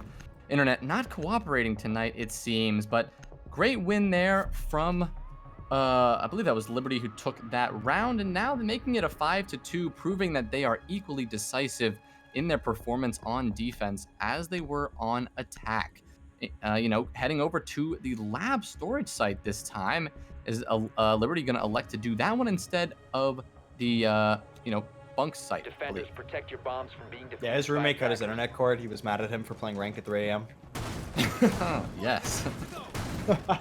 Well, we're gonna find ourselves back on in, and I don't know why, but we found ourselves on the lab/storage bomb site an obscene amount of times this game, and it's typically not sticking to the trend that we've seen across pretty much every single region at least a tier 1, tier 2 to even tier 3 level. As while this is the least favored bomb site in terms of pick rate, it does see a little bit of on the higher 10 scale in seconds terms to of go. win rate. So that's something been replicated truly well. As 5 quite seconds. frankly, I think we should have seen 2 dubs on it so far, but we find ourselves in a 1-to-1 split through to a lucky round that Liberty was able to pull on back. But they set themselves up in stone, trying to pull things on back with round number 3, as we see a variant of the extended hold that is ever so commonly seen on this matchup, but not choosing to reinforce quad wall, instead to get 2 walls tagged on in there, trying to open up the rest, see if they can get a crossfire onto the site. Interesting that we're going to see from San Diego State. We're going to see triple hard breach operators here with Dark Eagle on Hibana, Jammin on the Maverick, and Killer Rhino going to elect to take the Ace.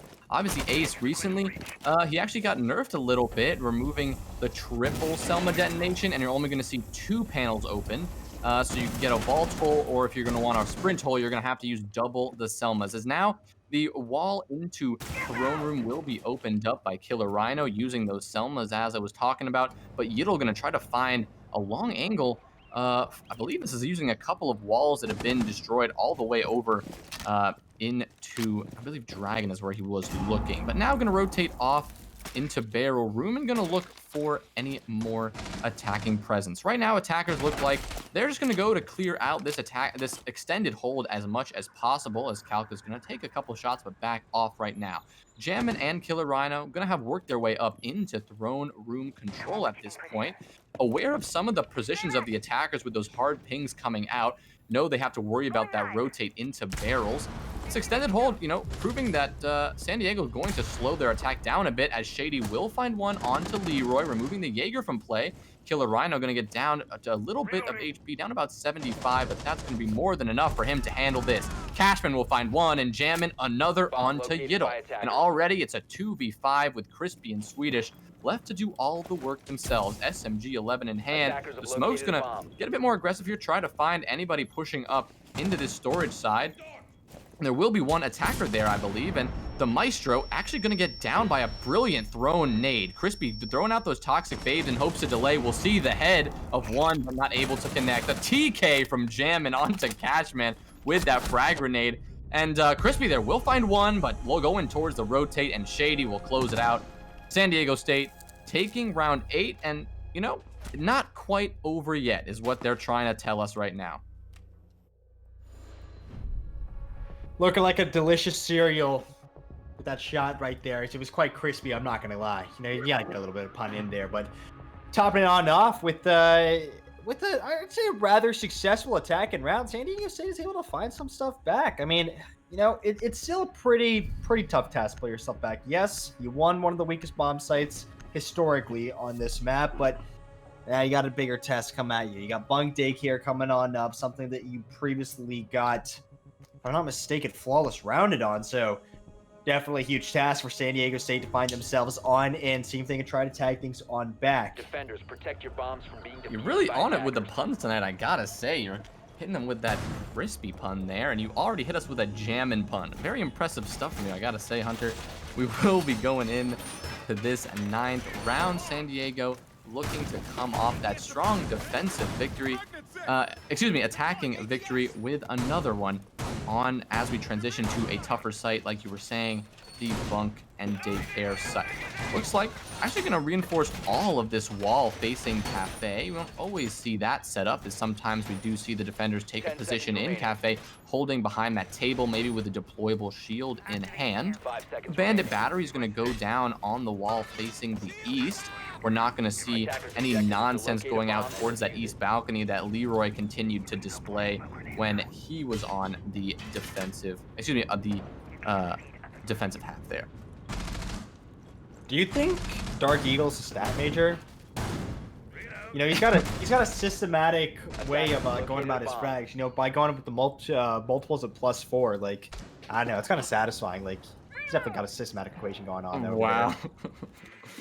More Hey, puns coming out. Just, I'm loving it. It's good. It's an interesting tale, I guess you could see, because we have seen him running the Jaeger, we have seen him running the Hibana, and he has been able to make an influence by tagging on those shots, but hasn't been able to quite finish it on off. I'm definitely waiting for him to make his impact in this round, because I know he's more than capable of it. We saw him last game with it, and just waiting it to shed its light on there. They're going to find themselves by doing it in East over clear, seeing if they can get the cutoff onto Red just on yet, but quite of a mishap right there, is they actually have not droned it on out, so it does appear to be a little bit of a stall coming out. Yeah, definitely a slower push here. They're taking their sweet time droning in. The drone's going to come in from that control room hatch. Swedish going to get sussed out a bit, and Cashman going to actually push up here on initiation and try to challenge this early. Putting out those smokes with the Capitao bolts, and going to actually take a fight on this angle right away. Going to go for the shots on the Bandit, but with that crossfire, Swedish, and I believe that's Yiddle with a position in with there, and they are going to get the better of Cashman. Flash is going to come out, burning those ADSs, and Swedish now going to be forced to challenge these attackers as they're getting very close to pushing up this door. It is the hard breach of Killer Rhino, just going to take the fight, as apparently the Bandit lost focus for a moment, and Killer Rhino and Shady will find two, but the C4 will connect with Dark Eagle. Great kill there from Calca. Yiddle's able to tag things on back on in with the frag of his own, and Killer Rhino is now up against the task of finding two. But oh, the tag shots being tagged on from Shady, and he's able to finish off Yiddle. 2-on-2 situation now as we find ourselves at the 50-second mark. Crispy playing up close with the shotgun. Question is, can he find the necessary bullets? Trying to close him on out. Shady knows exactly where he is. The push out's gonna come through, but he's gonna be able to tag him on down. No free refrag just yet. That's gonna be Killer left alone. A 1-on-2 scenario. The black ice skin rocking. His question is, does he have ice in his veins now to close things on out? Shots being rained down on in from mid. Can he land the necessary shots? He's just gonna whiff over his head, and that's gonna be Leroy closing things on down for Liberty as they find themselves a match point. Great win from Liberty there. We saw Leroy coming in clutch at the end. But that one, the whole time, it could have gone either way. We saw the attackers feeding those defenders there in initiation for a bit, deciding, you know what, these guys have worked hard. Let's give them a bit to snack on and tack on. They did, as Cashman, I believe, just fed the bandit once, and with that great crossfire from that rotate onto that hallway, the Jaeger was able to assist. So Leroy closing that one out. Great work overall from the Liberty defense, not allowing San Diego State to continue their comeback and taking us to match point. So it's 6-3. Liberty looking to close this one out and force us into our decider map for the night. And now forced to go to a different site here and going to elect for the study side site this time. Liberty's living free in San Diego's head right now. I mean, they're setting themselves up. They're on a match point. They just got him with the close down, and quite frankly, I'm gonna be real. Like, if San Diego was able to organize a double pincer onto the guy playing close and not just pushing in single file line, they might have been able to win that round out. But fortunately, they weren't able to make the crucial decision. Try and rotate the player on over to assist that Sophia, and shots were just landed from Crispy. It was oh so crisp. Oh so crisp. Try and close things on out. Well, we're gonna find ourselves back onto initiation where interesting setup being set up by Liberty as they choose to extend over by Bunk, but making a reinforcement by Bunk Wall and a multitude of bullet holes. I'm not quite sure why this reinforcement is here or the punch holes, but well, see what their plan is just here in a second, I guess. If I were to guess, I mean, I think that Leroy is going to take up a position behind that reinforcement and use the punch holes he's precariously placing on both sides, maybe to get some angles onto any unsuspecting attackers. But based on what we're seeing so far, at least where the attack is coming from, I don't believe that those punch holes are going to prove effective, but maybe he will make me play those words. As we see Jammin doing his best to drone out the bathroom, take control of this early, and you know, maybe he'll make the call that they should go for something more of an aggressive push. The attackers right now looks like they're opting just to clear on this side where they're going to end up wanting to push on this bathroom side towards and Cash. So they may end up just sending it in. Cashman going to take an aggressive angle up towards, oh my goodness, completely unaware of that angle initially, but the call comes down and he'll find two. The double from Cashman, but Leroy will eventually trade that out after some clumsy play from Liberty there, allowing him to advance up so far. Obviously, those punch holes not proving effective for Leroy, but eventually he will trade out Cashman.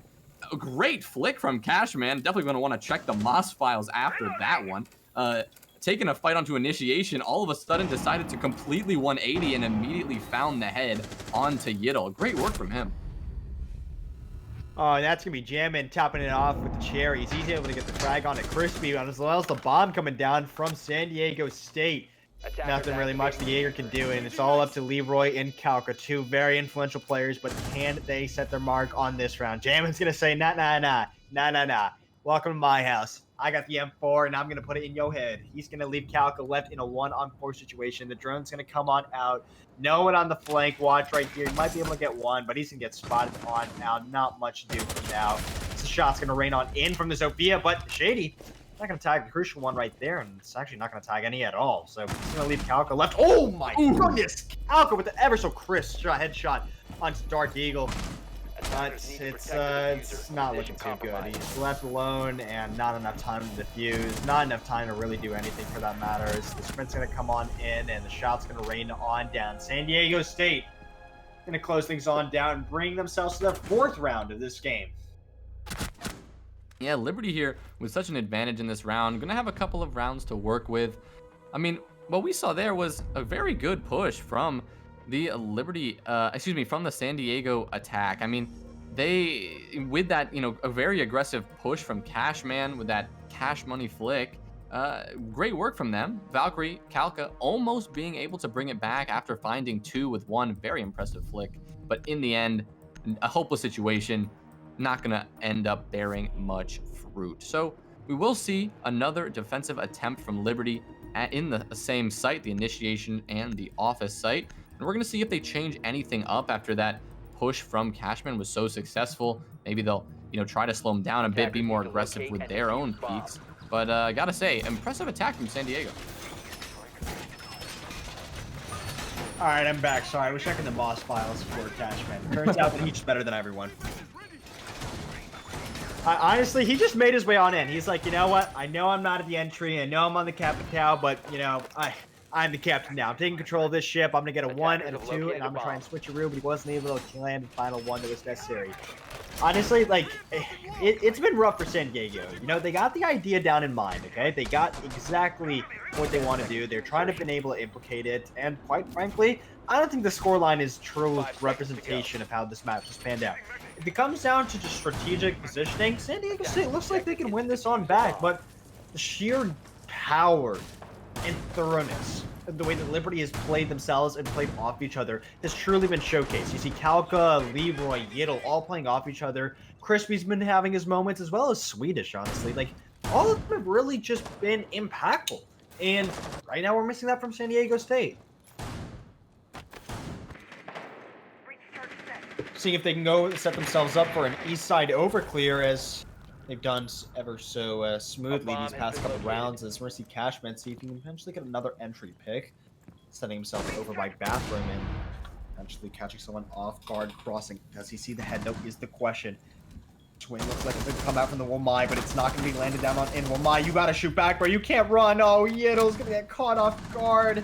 Not quite seeing where those shots are being ran on down in. Oh, my goodness. Crispy. Give him with the Kellogg special right there. Jesus. Drone activated.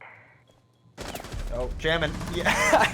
That's timing and a half right there. As Jammin looks ready, probably one of the worst times, and he's going to get his head taken right on off as Leroy's going to be able to tag things on down and set themselves in the 4-on-3 advantage. Honestly, that's a pretty good standpoint to find yourself in. You got no Maverick, you got no Capital left, you have a Sophie in hand, so you can still potentially get rid of some stuff going on in, but so far this is heavily favoring Liberty, and it does look like we're going to be heading on to map number 3 if this continues to show itself, but smoke grenades being showcased on in as the punch hole will come down on the hole. The question is, will Crispy land the shots that are necessary to get those frags? Flash comes on in, the sprint comes on in. Oh, there's the shot right there. Diffuser on down, Killer Rhino on down. Smoke grenade now going to most likely get tossed on out, but it's all up to Shady. He's got nothing left for him. He's in a 1-on-4. He sees the person thrown it on out. He's going to be able to tag the shots on. Leroy hits the deck, but it's a 1-on-3 now. Not much time left in hands. He's aware of the flank. Question is, can he shut it down? Gas canister is raining on in like fire and fury, and the flank now has just been set on and choosing not to regress on up. It's the Valkyrie is now just giving away his position. C4 comes on in, does not connect. Flank drone has now been eliminated, but the position in crossfire is there. That's going to be Swedish tacking on out. Liberty closing things on out, living rent-free in their head. We find ourselves sending on over to map number 3 to try and crown the champion of this series.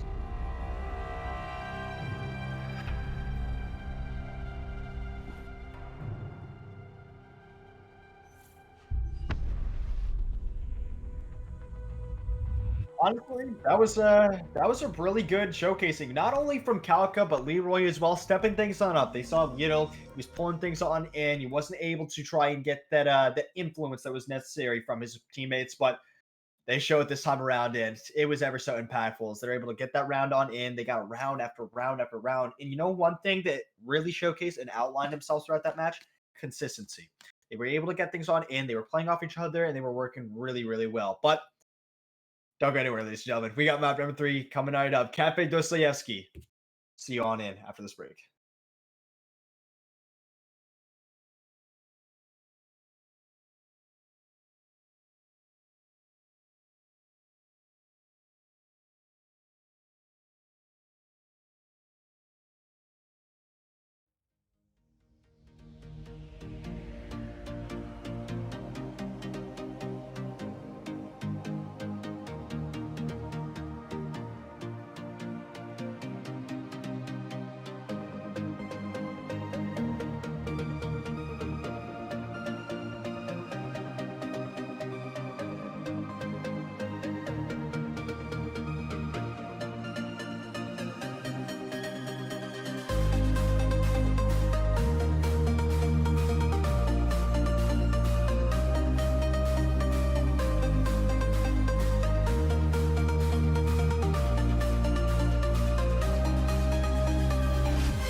talk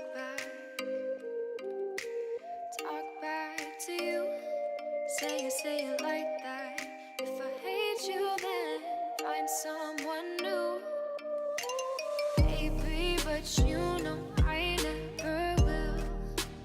No, so I choke you down just like a pill.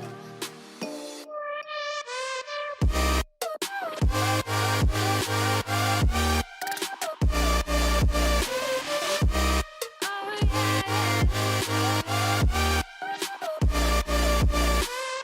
take you like a pill.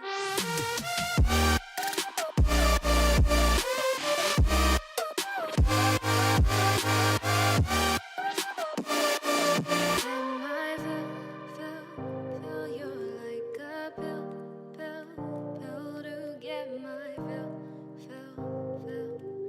No, do me in the worst way. Don't let me sleep, never say sorry. Oh, maybe I'll leave. Baby, but you know I never will. No, so I choke you down just like a pill.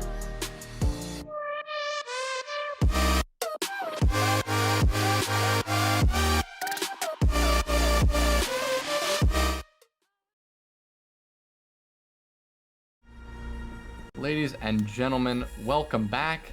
Here we are at Cafe Dostoyevsky.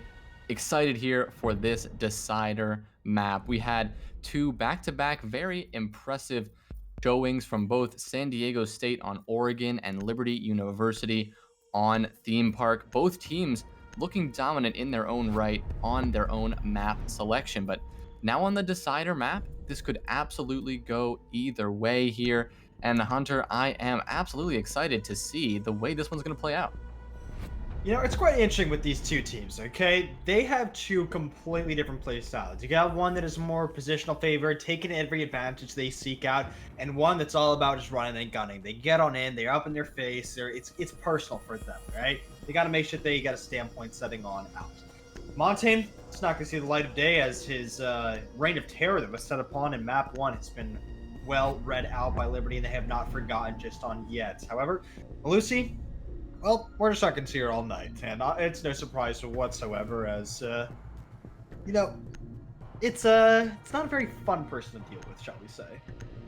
You're absolutely right. Those wubs, as they are officially denoted, are so oppressive, you know, preventing any attacking push from entering, you know, alerting the defensive players to your position as well. And sometimes when it comes to those last 5 seconds, you can even see those Banshees come out to some really clutch plays. Just sitting there on the ground can prevent an attacker from swinging an angle to either catch a defender on the diffuser or push in and get a plant down when they need to. So seeing her gone every single map is absolutely no surprise. What is a surprise, though, is the Yana that we're going to see come out from Crispy. I wonder if he is going to 6-pick off that or keep with the Yana play. But Yana is not something you always see on Cafe, usually more reserved from a gunner-heavy map like Coastline. And we will see that 6-pick come out as we talk about that, switching over to the Ash. This has been an interesting operator selection. Typically, you know, you see Nomad a little bit more commonly played. I'd say Cafe is acceptable to see either Gridlock or Nomad, so it's not a surprise here. But Kalka has been really all in with the Gridlock. He's definitely deciding it. It's part of his arsenal. He's been favoring it, and it's been truly successful for his team.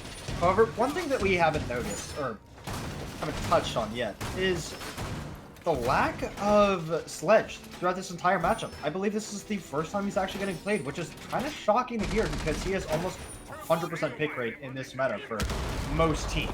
Some teams, you know, they choose to toward it on outs, maybe on Oregon, or starting to bring the Ana, or maybe they're just bringing the Buck.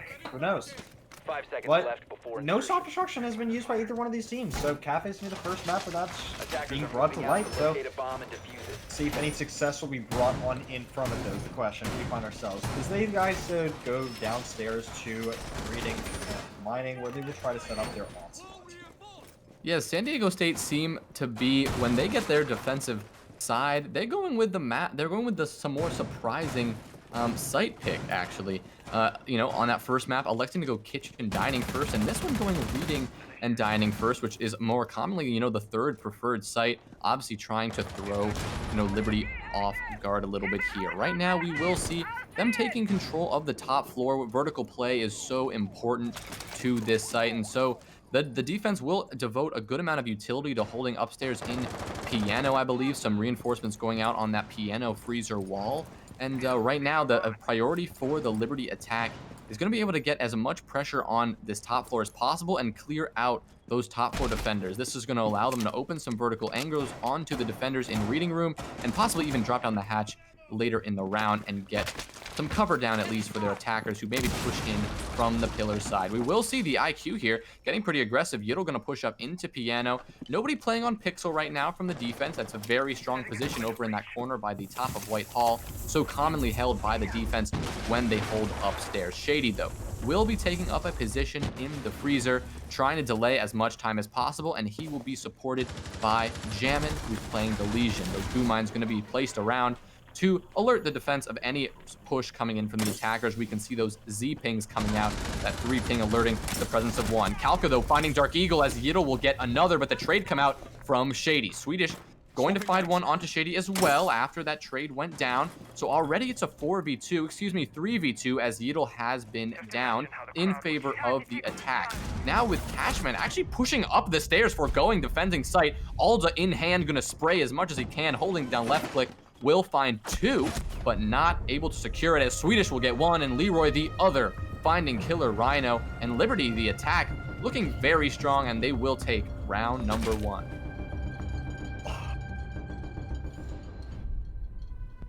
That was just a flurry of kills going back and forth within a 5-second span period. You saw that Maestro was nearly able to cling that round onto his back of his chin as he lit everyone up to literally 1 in terms of bullets. Like, literally, I think everyone was like, 25 and 30 by the time he was done. He was able to take 2 bodies with him. That was truly a round that could have been won by San Diego State, but nonetheless, a good response comes out from Liberty as, not good response in terms of the internet, as we're going to see one drop out of the lobby, and unfortunately, we're going to see a rehost that might be required here. So bear with us, ladies and gentlemen, as we're going to see Liberty dip on out of the lobby and try to get things underway as they use their one rehost. So I do want to talk about that one really quick. I mean, the attack from Liberty, they did such a good job of taking control of that top floor early on. I mean, and that the product of that was they were able to force Cashman to rotate up those stairs, and in the end, able to secure that one with great trades coming out every single time a pick came out from the defense. They were able to trade one out, find the defenders inside of freezer. But what we did see there before the rehost was I believe that was, San Diego State selecting to go to reading room once again, which is kind of surprising given that unsuccessful site defense their first time around, and having them generally 2 preferred sites of kitchen and bar upstairs available. What do you think about that, Hunter? You know what? I'm not going to lie. I think they recognize what mistakes they had. They're like, all right, well, we lost a couple people on the initial execute. They lost, I think, 3 on the initial clear it was. They traded only 1 back. So from a get-go, it was already a 4-on-2. Think response from San Diego State. They've been playing those fall-offs as a response. Okay, hey, we've got a bunch of people that are picked early. Okay, solution 1. Drop back earlier. That way we can maybe get a crossfire and just wait for the onslaught to ensue. A little bit later, maybe we can get a crossfire in our favor. Instead of maybe that playing that high line aggression in freezer, maybe drop back on a cocktail and then play by wood pallets perhaps, or white stairs. So I definitely think we can have a serious response come out from San Diego State, and I wouldn't be surprised if they honestly take this next round because, there were, I'd say, a fair bit of mistakes that came out from Liberty that round in terms of the droning and the aggression that was able to set things on out. You had no one watching white stairs in a 4-on-2, which is kind of textbook siege if you're at a man advantage, but, they were almost able to close things on out. Honestly, if Smoke was able to land that shot into the Zofia, I can only imagine how that round went. You got 25 HP left on the last person. That's 1 to 2 bullets with the highest fire rate weapon in the game. I mean, that's definitely a task that can definitely be accomplished. So we're going to be getting back on in here just a little bit. We find ourselves in at a 1-0 scoreline on map number 3. We previously saw Oregon, which was won by San Diego State by a score of 7-2. And after that, we saw Theme Park, which was won by Liberty. Sorry, I'm like trying to get the names on my head. We've been at this for so long. We've definitely seen a standpoint being set by Liberty with that last match, winning Absolutely. by a score of 7-4. Absolutely. One thing we are seeing a problem that both teams are having is honestly with the drone work, which sounds so elementary. Yeah.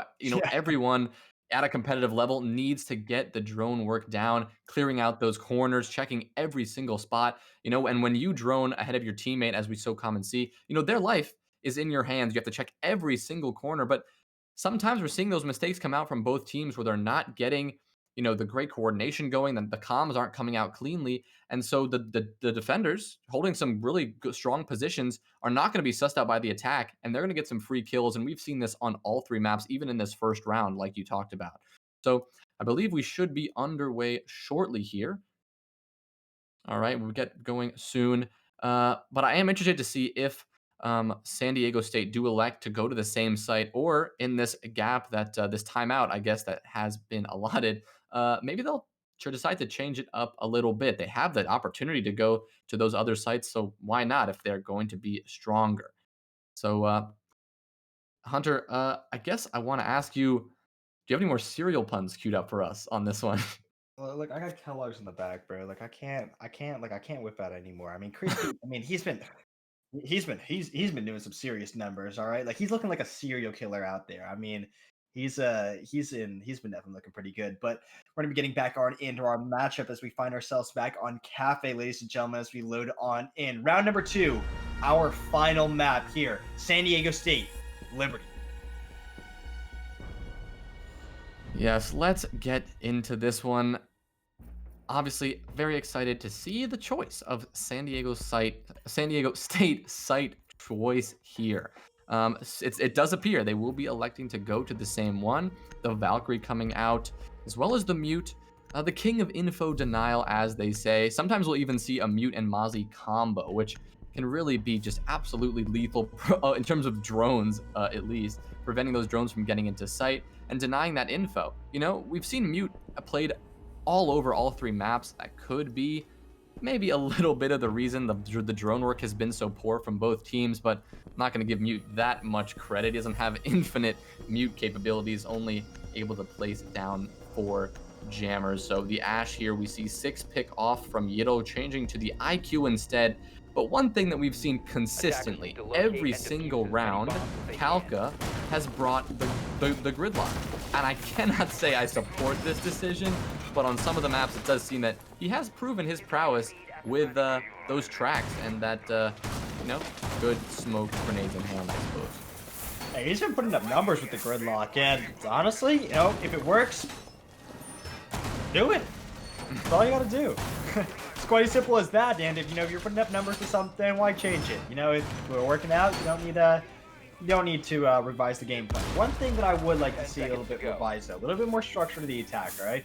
I'm not gonna lie, I wouldn't be surprised if either of these two teams even having attacking strats set in place by putting themselves up by some positions, because it's been very slow, a little bit disorganized, but if they're able to smooth it on out, set it on up so that they can maybe cut them off in those low line or high line positions if they choose to run that back again, then maybe they can try and clear things on out. It does appear that Shady is still deciding to reside within the bathroom, see if he can potentially get a pick from there. Maybe see if they can get a triple cross upstairs as we set themselves up a standard and default Christmas overtake.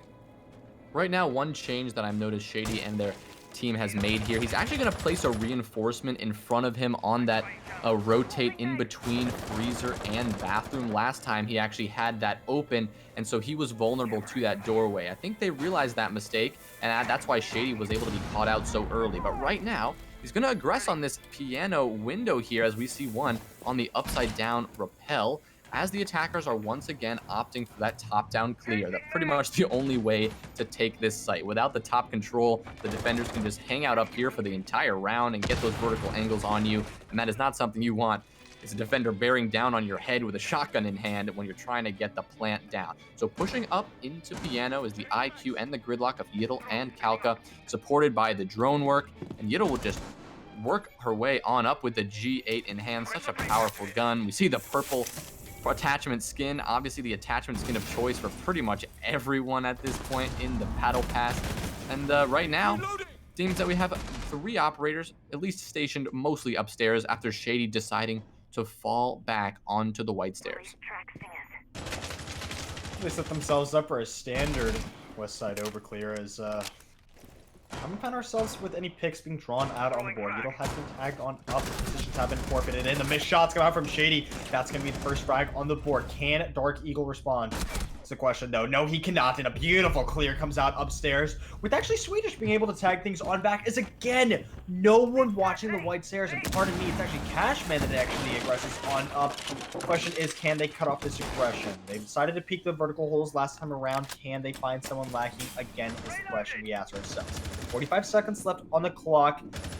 Positional advantage still within favor of San Diego State, as no one has even been droned out by mining, so potentially catch someone on the drop right now if he's able to find himself on in. Also, the info being relayed through the Valkyrie cameras. This is definitely looking pretty good for San Diego State. Question is, can they deny the onslaught onto side? They're lined up by white. It does appear that it's going to be a pillar's take. Trying to see if they can open up the wall, but the mute jammer's going to close it on down. Oh, but the drop comes out from the hatch. That's going to be the mute falling on in. Jammer's also going to be shut on down in, and it's going to be a 1-on-4. Cashman, see if he can rain on down in. Actually deny the plans, but oh, Sledge is not able to get the shots that are necessary, and he finds it in a 1-on-3. Beautiful shot right there onto the ace. Another one lining up in the door, but it's not going to be faithful. It's not going to be there, and it's not going to be the round coming out in their favor as Liberty and Leroy patiently holding the angle on in as my screen for some reason is just weird. No worries, but what a round from the Liberty attack. I mean, that one was very decisive for the most part. The defense, Cashman able to rotate up the stairs a little bit, and again another couple of frags, pushing up the white stairs, even though the attackers were watching it.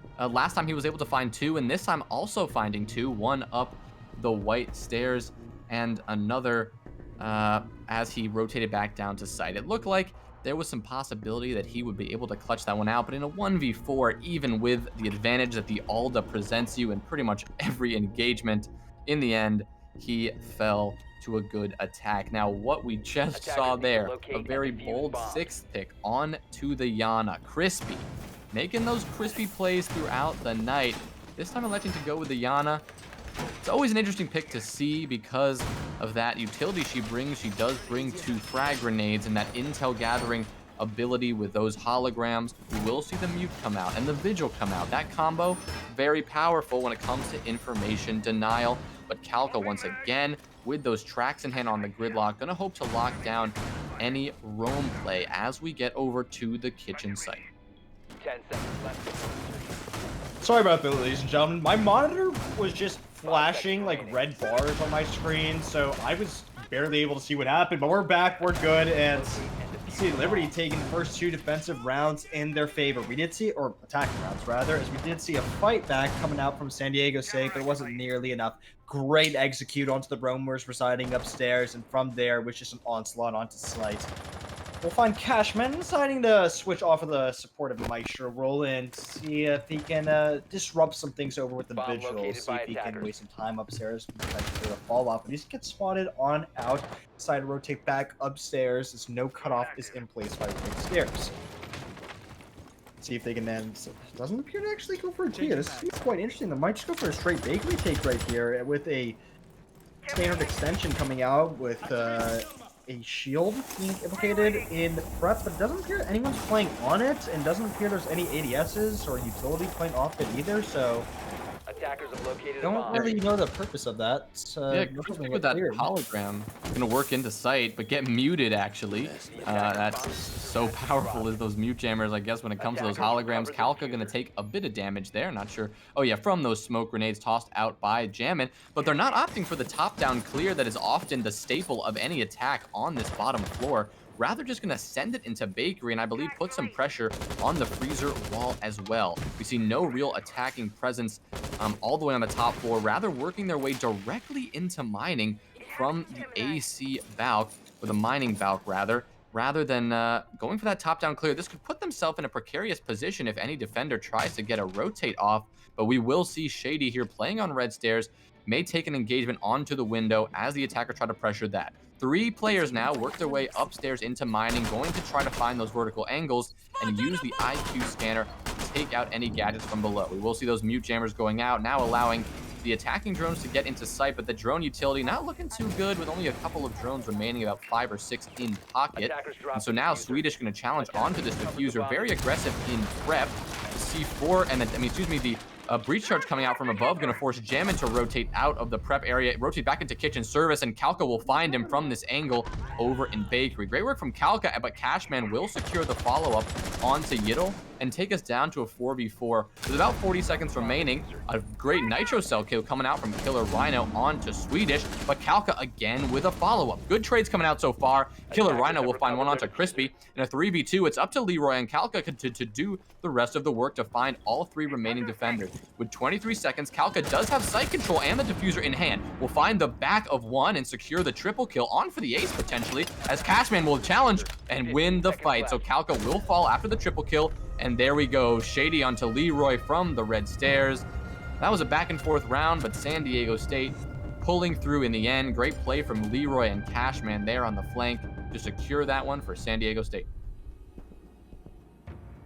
Great positioning on the red stairs from the Jaeger, as he was not caught off guard. No one decides to push him on now, and he uses it just perfectly towards his advantage. As you said, it was back and forth right there. The vertical play was set on in. Gorgeous crossfires being set up from the bakery.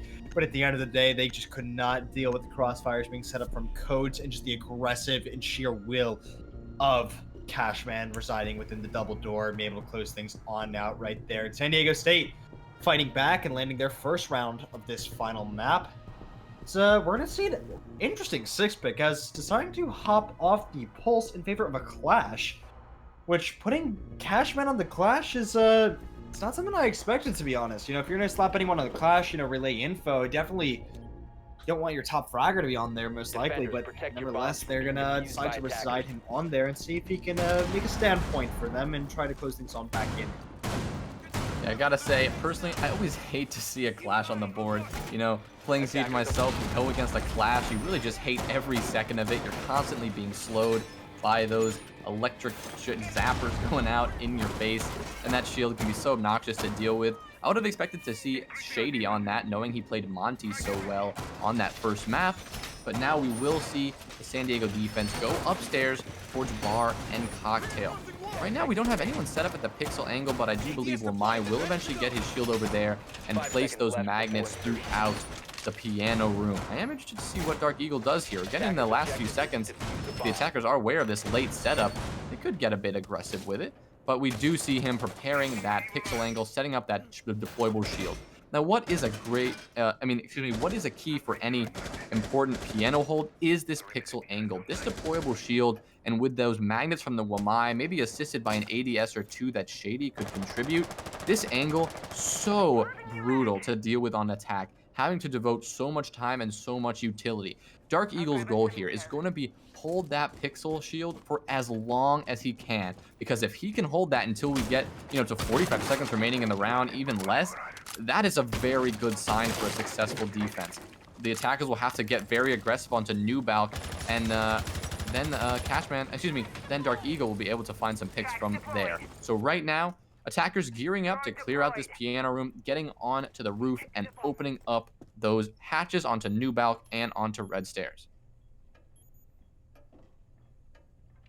Playing Pixel rather patiently, just waiting for the head to peek on in order to take his gunfight stock and just prey like a shark in the water. Seeing if he can get that ever so crucial shot onto the player residing in the upside down rappel, just ever so patiently waiting. But oh, he's gonna get caught up by Kalka. Kalka's gonna calculate that really well and decide to aggress on into New Balk, kicking the shot onto the line. And he will not be able to stalk his prey as the Yana pushes on in, and there's no one by White Stairs.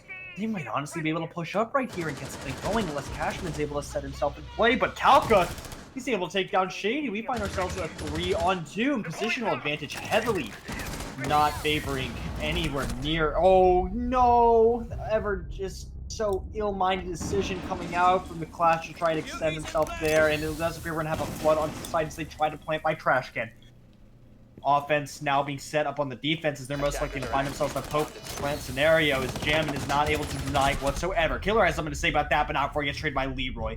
Last one getting spotted on now, and the trade's gonna come on in, and Liberty is gonna be able to close it on out with the beautiful, impactful frags being set up by Kalka, followed up in the top of the hat by the plants, and being followed up by Zofia with an ever so crucial white rotate. My oh my, what a great post-plant situation we found themselves in, or they found themselves in rather. We're just casting. We're saving a good time just talking about this match, aren't we now? Absolutely. What a push from Liberty. That was way more decisive than we expected. Wamai not able to hold the crucial pixel angle. I gotta say, while the push from Liberty was extremely impressive, there were several defensive mistakes, really clumsy mistakes that we saw San Diego State make. You know, they prepped open the wall between bar and piano. Wamai was going to use that angle onto Nubalk from that pixel position to find those players who were pushing up into Nubalk very aggressively. But rather than finding those picks on his own, he's actually going to fall to the angle that they prepped to use themselves. That's a clumsy mistake, number one. Number two, we saw Clash.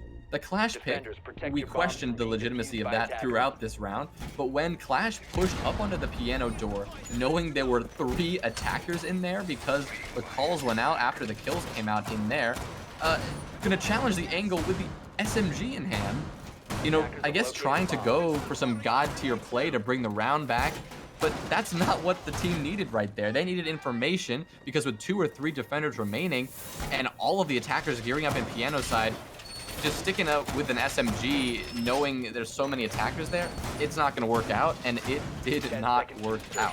So, they're going to have to try the upstairs site once again. You know, finding only 1 round on the defensive cafe, definitely not the way you want to end this decider map as we get into the start of this action phase. Liberty looking very dominant thus far.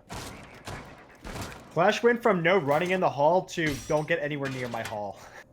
No. There's no way this is their adaptation. I'm sorry.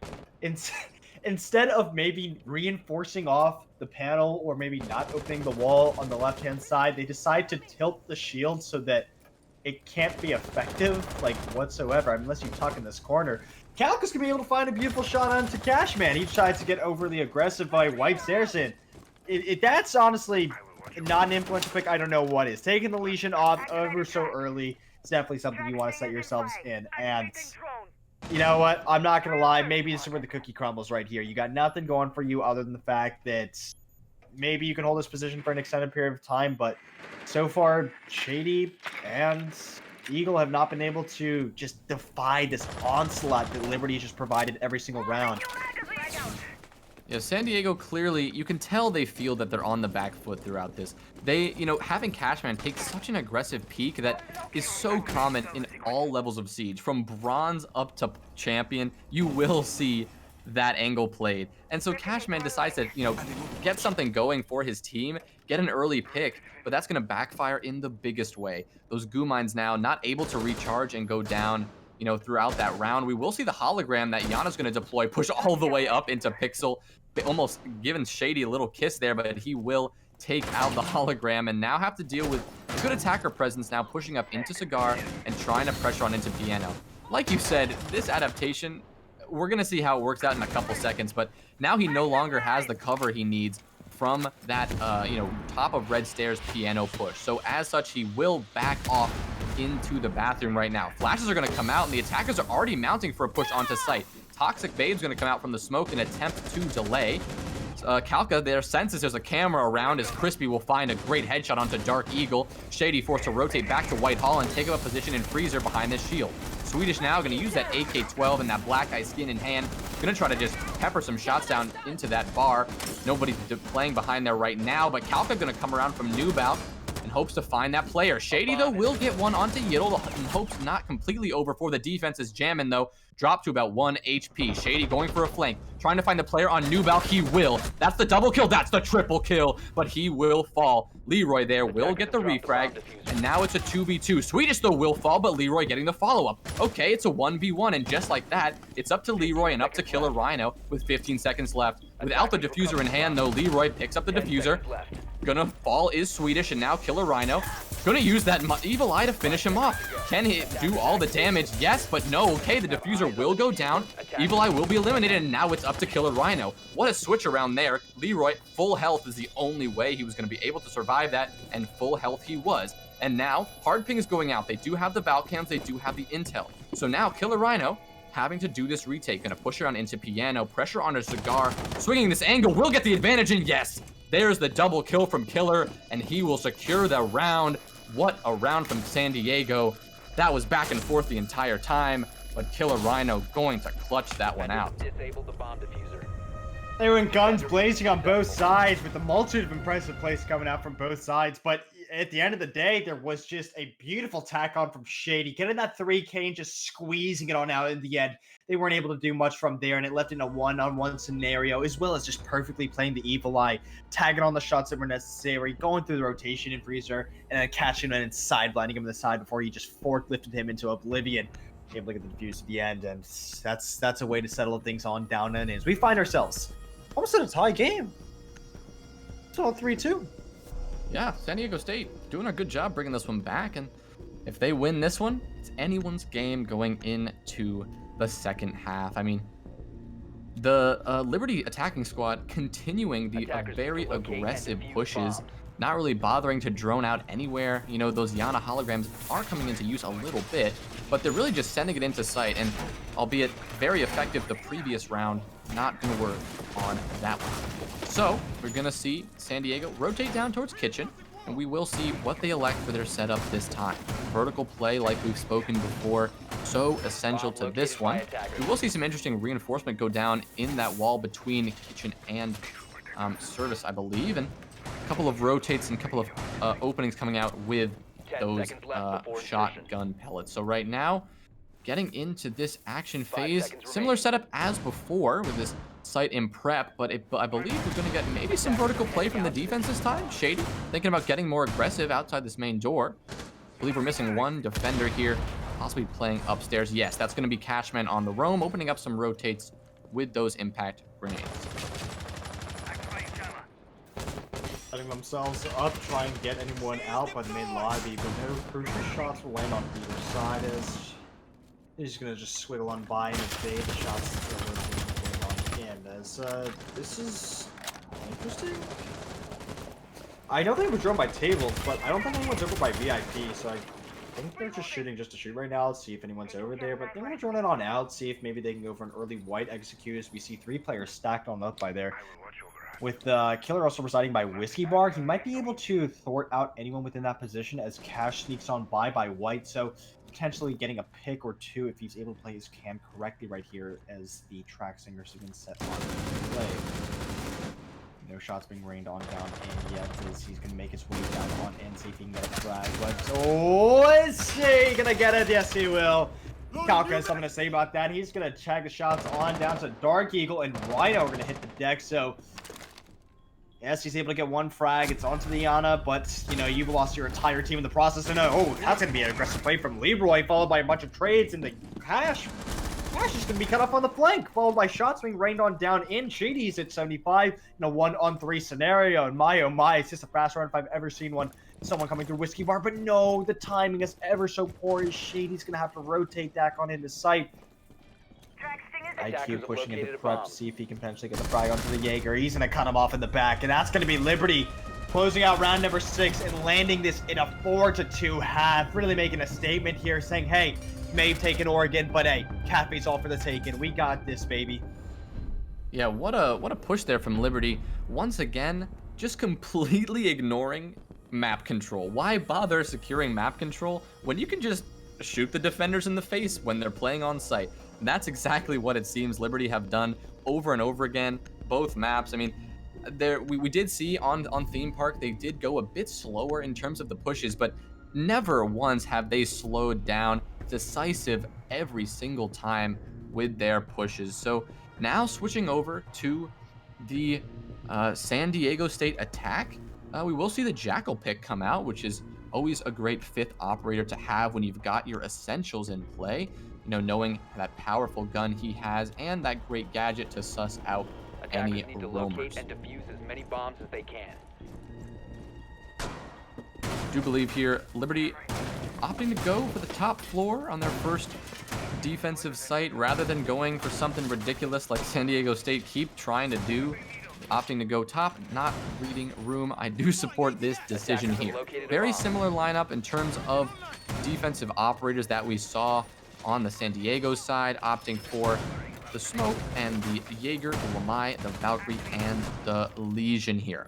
The Wamai gonna probably do a similar setup. We often see those magnets again deployed in Piano to try to hold Pixel, and already the shield is indeed set up in Pixel to prepare that angle. I'm wondering where the Valkyrie's gonna throw her cams, as all three have already been deployed. And as we get into this one, I believe just Calca's gonna take up a pretty passive position here on White Stairs. And everyone on the defensive team now rushing to get in position as all of the attackers now coming out of their spawn on the south side. So we're going to set ourselves up on in for this next split as we find ourselves with San Diego State finding themselves on the attack and trying to see if they can tag some rounds on back end. Might be an early engagement here as we see someone on the white rappel trying to get a cutoff onto this and playing by pallets, but no engagement coming out just yet as they patiently waiting for someone to feed into their crosshair. Yeah, we see the Jackal still on the roof right now, not opting to go in from anywhere else. You know, this is such a common take we see from the attack. Probably gonna try to drone out Red, drone out Nubalk and Cigar, and once they do that, the Thermite will drop down and open up that wall into Piano. There we go. We see the Jackal drop down, gonna use that scanner to see if he can spot any operators, but he will get the scans out. I don't believe not sure who he sees right now, but one scan will go out, and he will try to suss out the position of any roamers. I believe 4 of our defenders right now playing on site. I believe Calca is the one straggler here. Leroy taking up a position on the bomb. Yeah, there's Calca working his way on White Stairs, possibly going for a flank on Red Stairs, but this is such a common flank. The attackers have to be aware of that. The Nomad play going to counter the flanks, going to place those down on that entrance between Mining and Red hallway there so that she can prevent that flank. Now Killer Rhino going to work his way into Piano and do his best to force out this Pixel position, but with a minute 15 left, no progress has been made. They're going to flash themselves. Not the smartest decision, as I'm sure you're aware.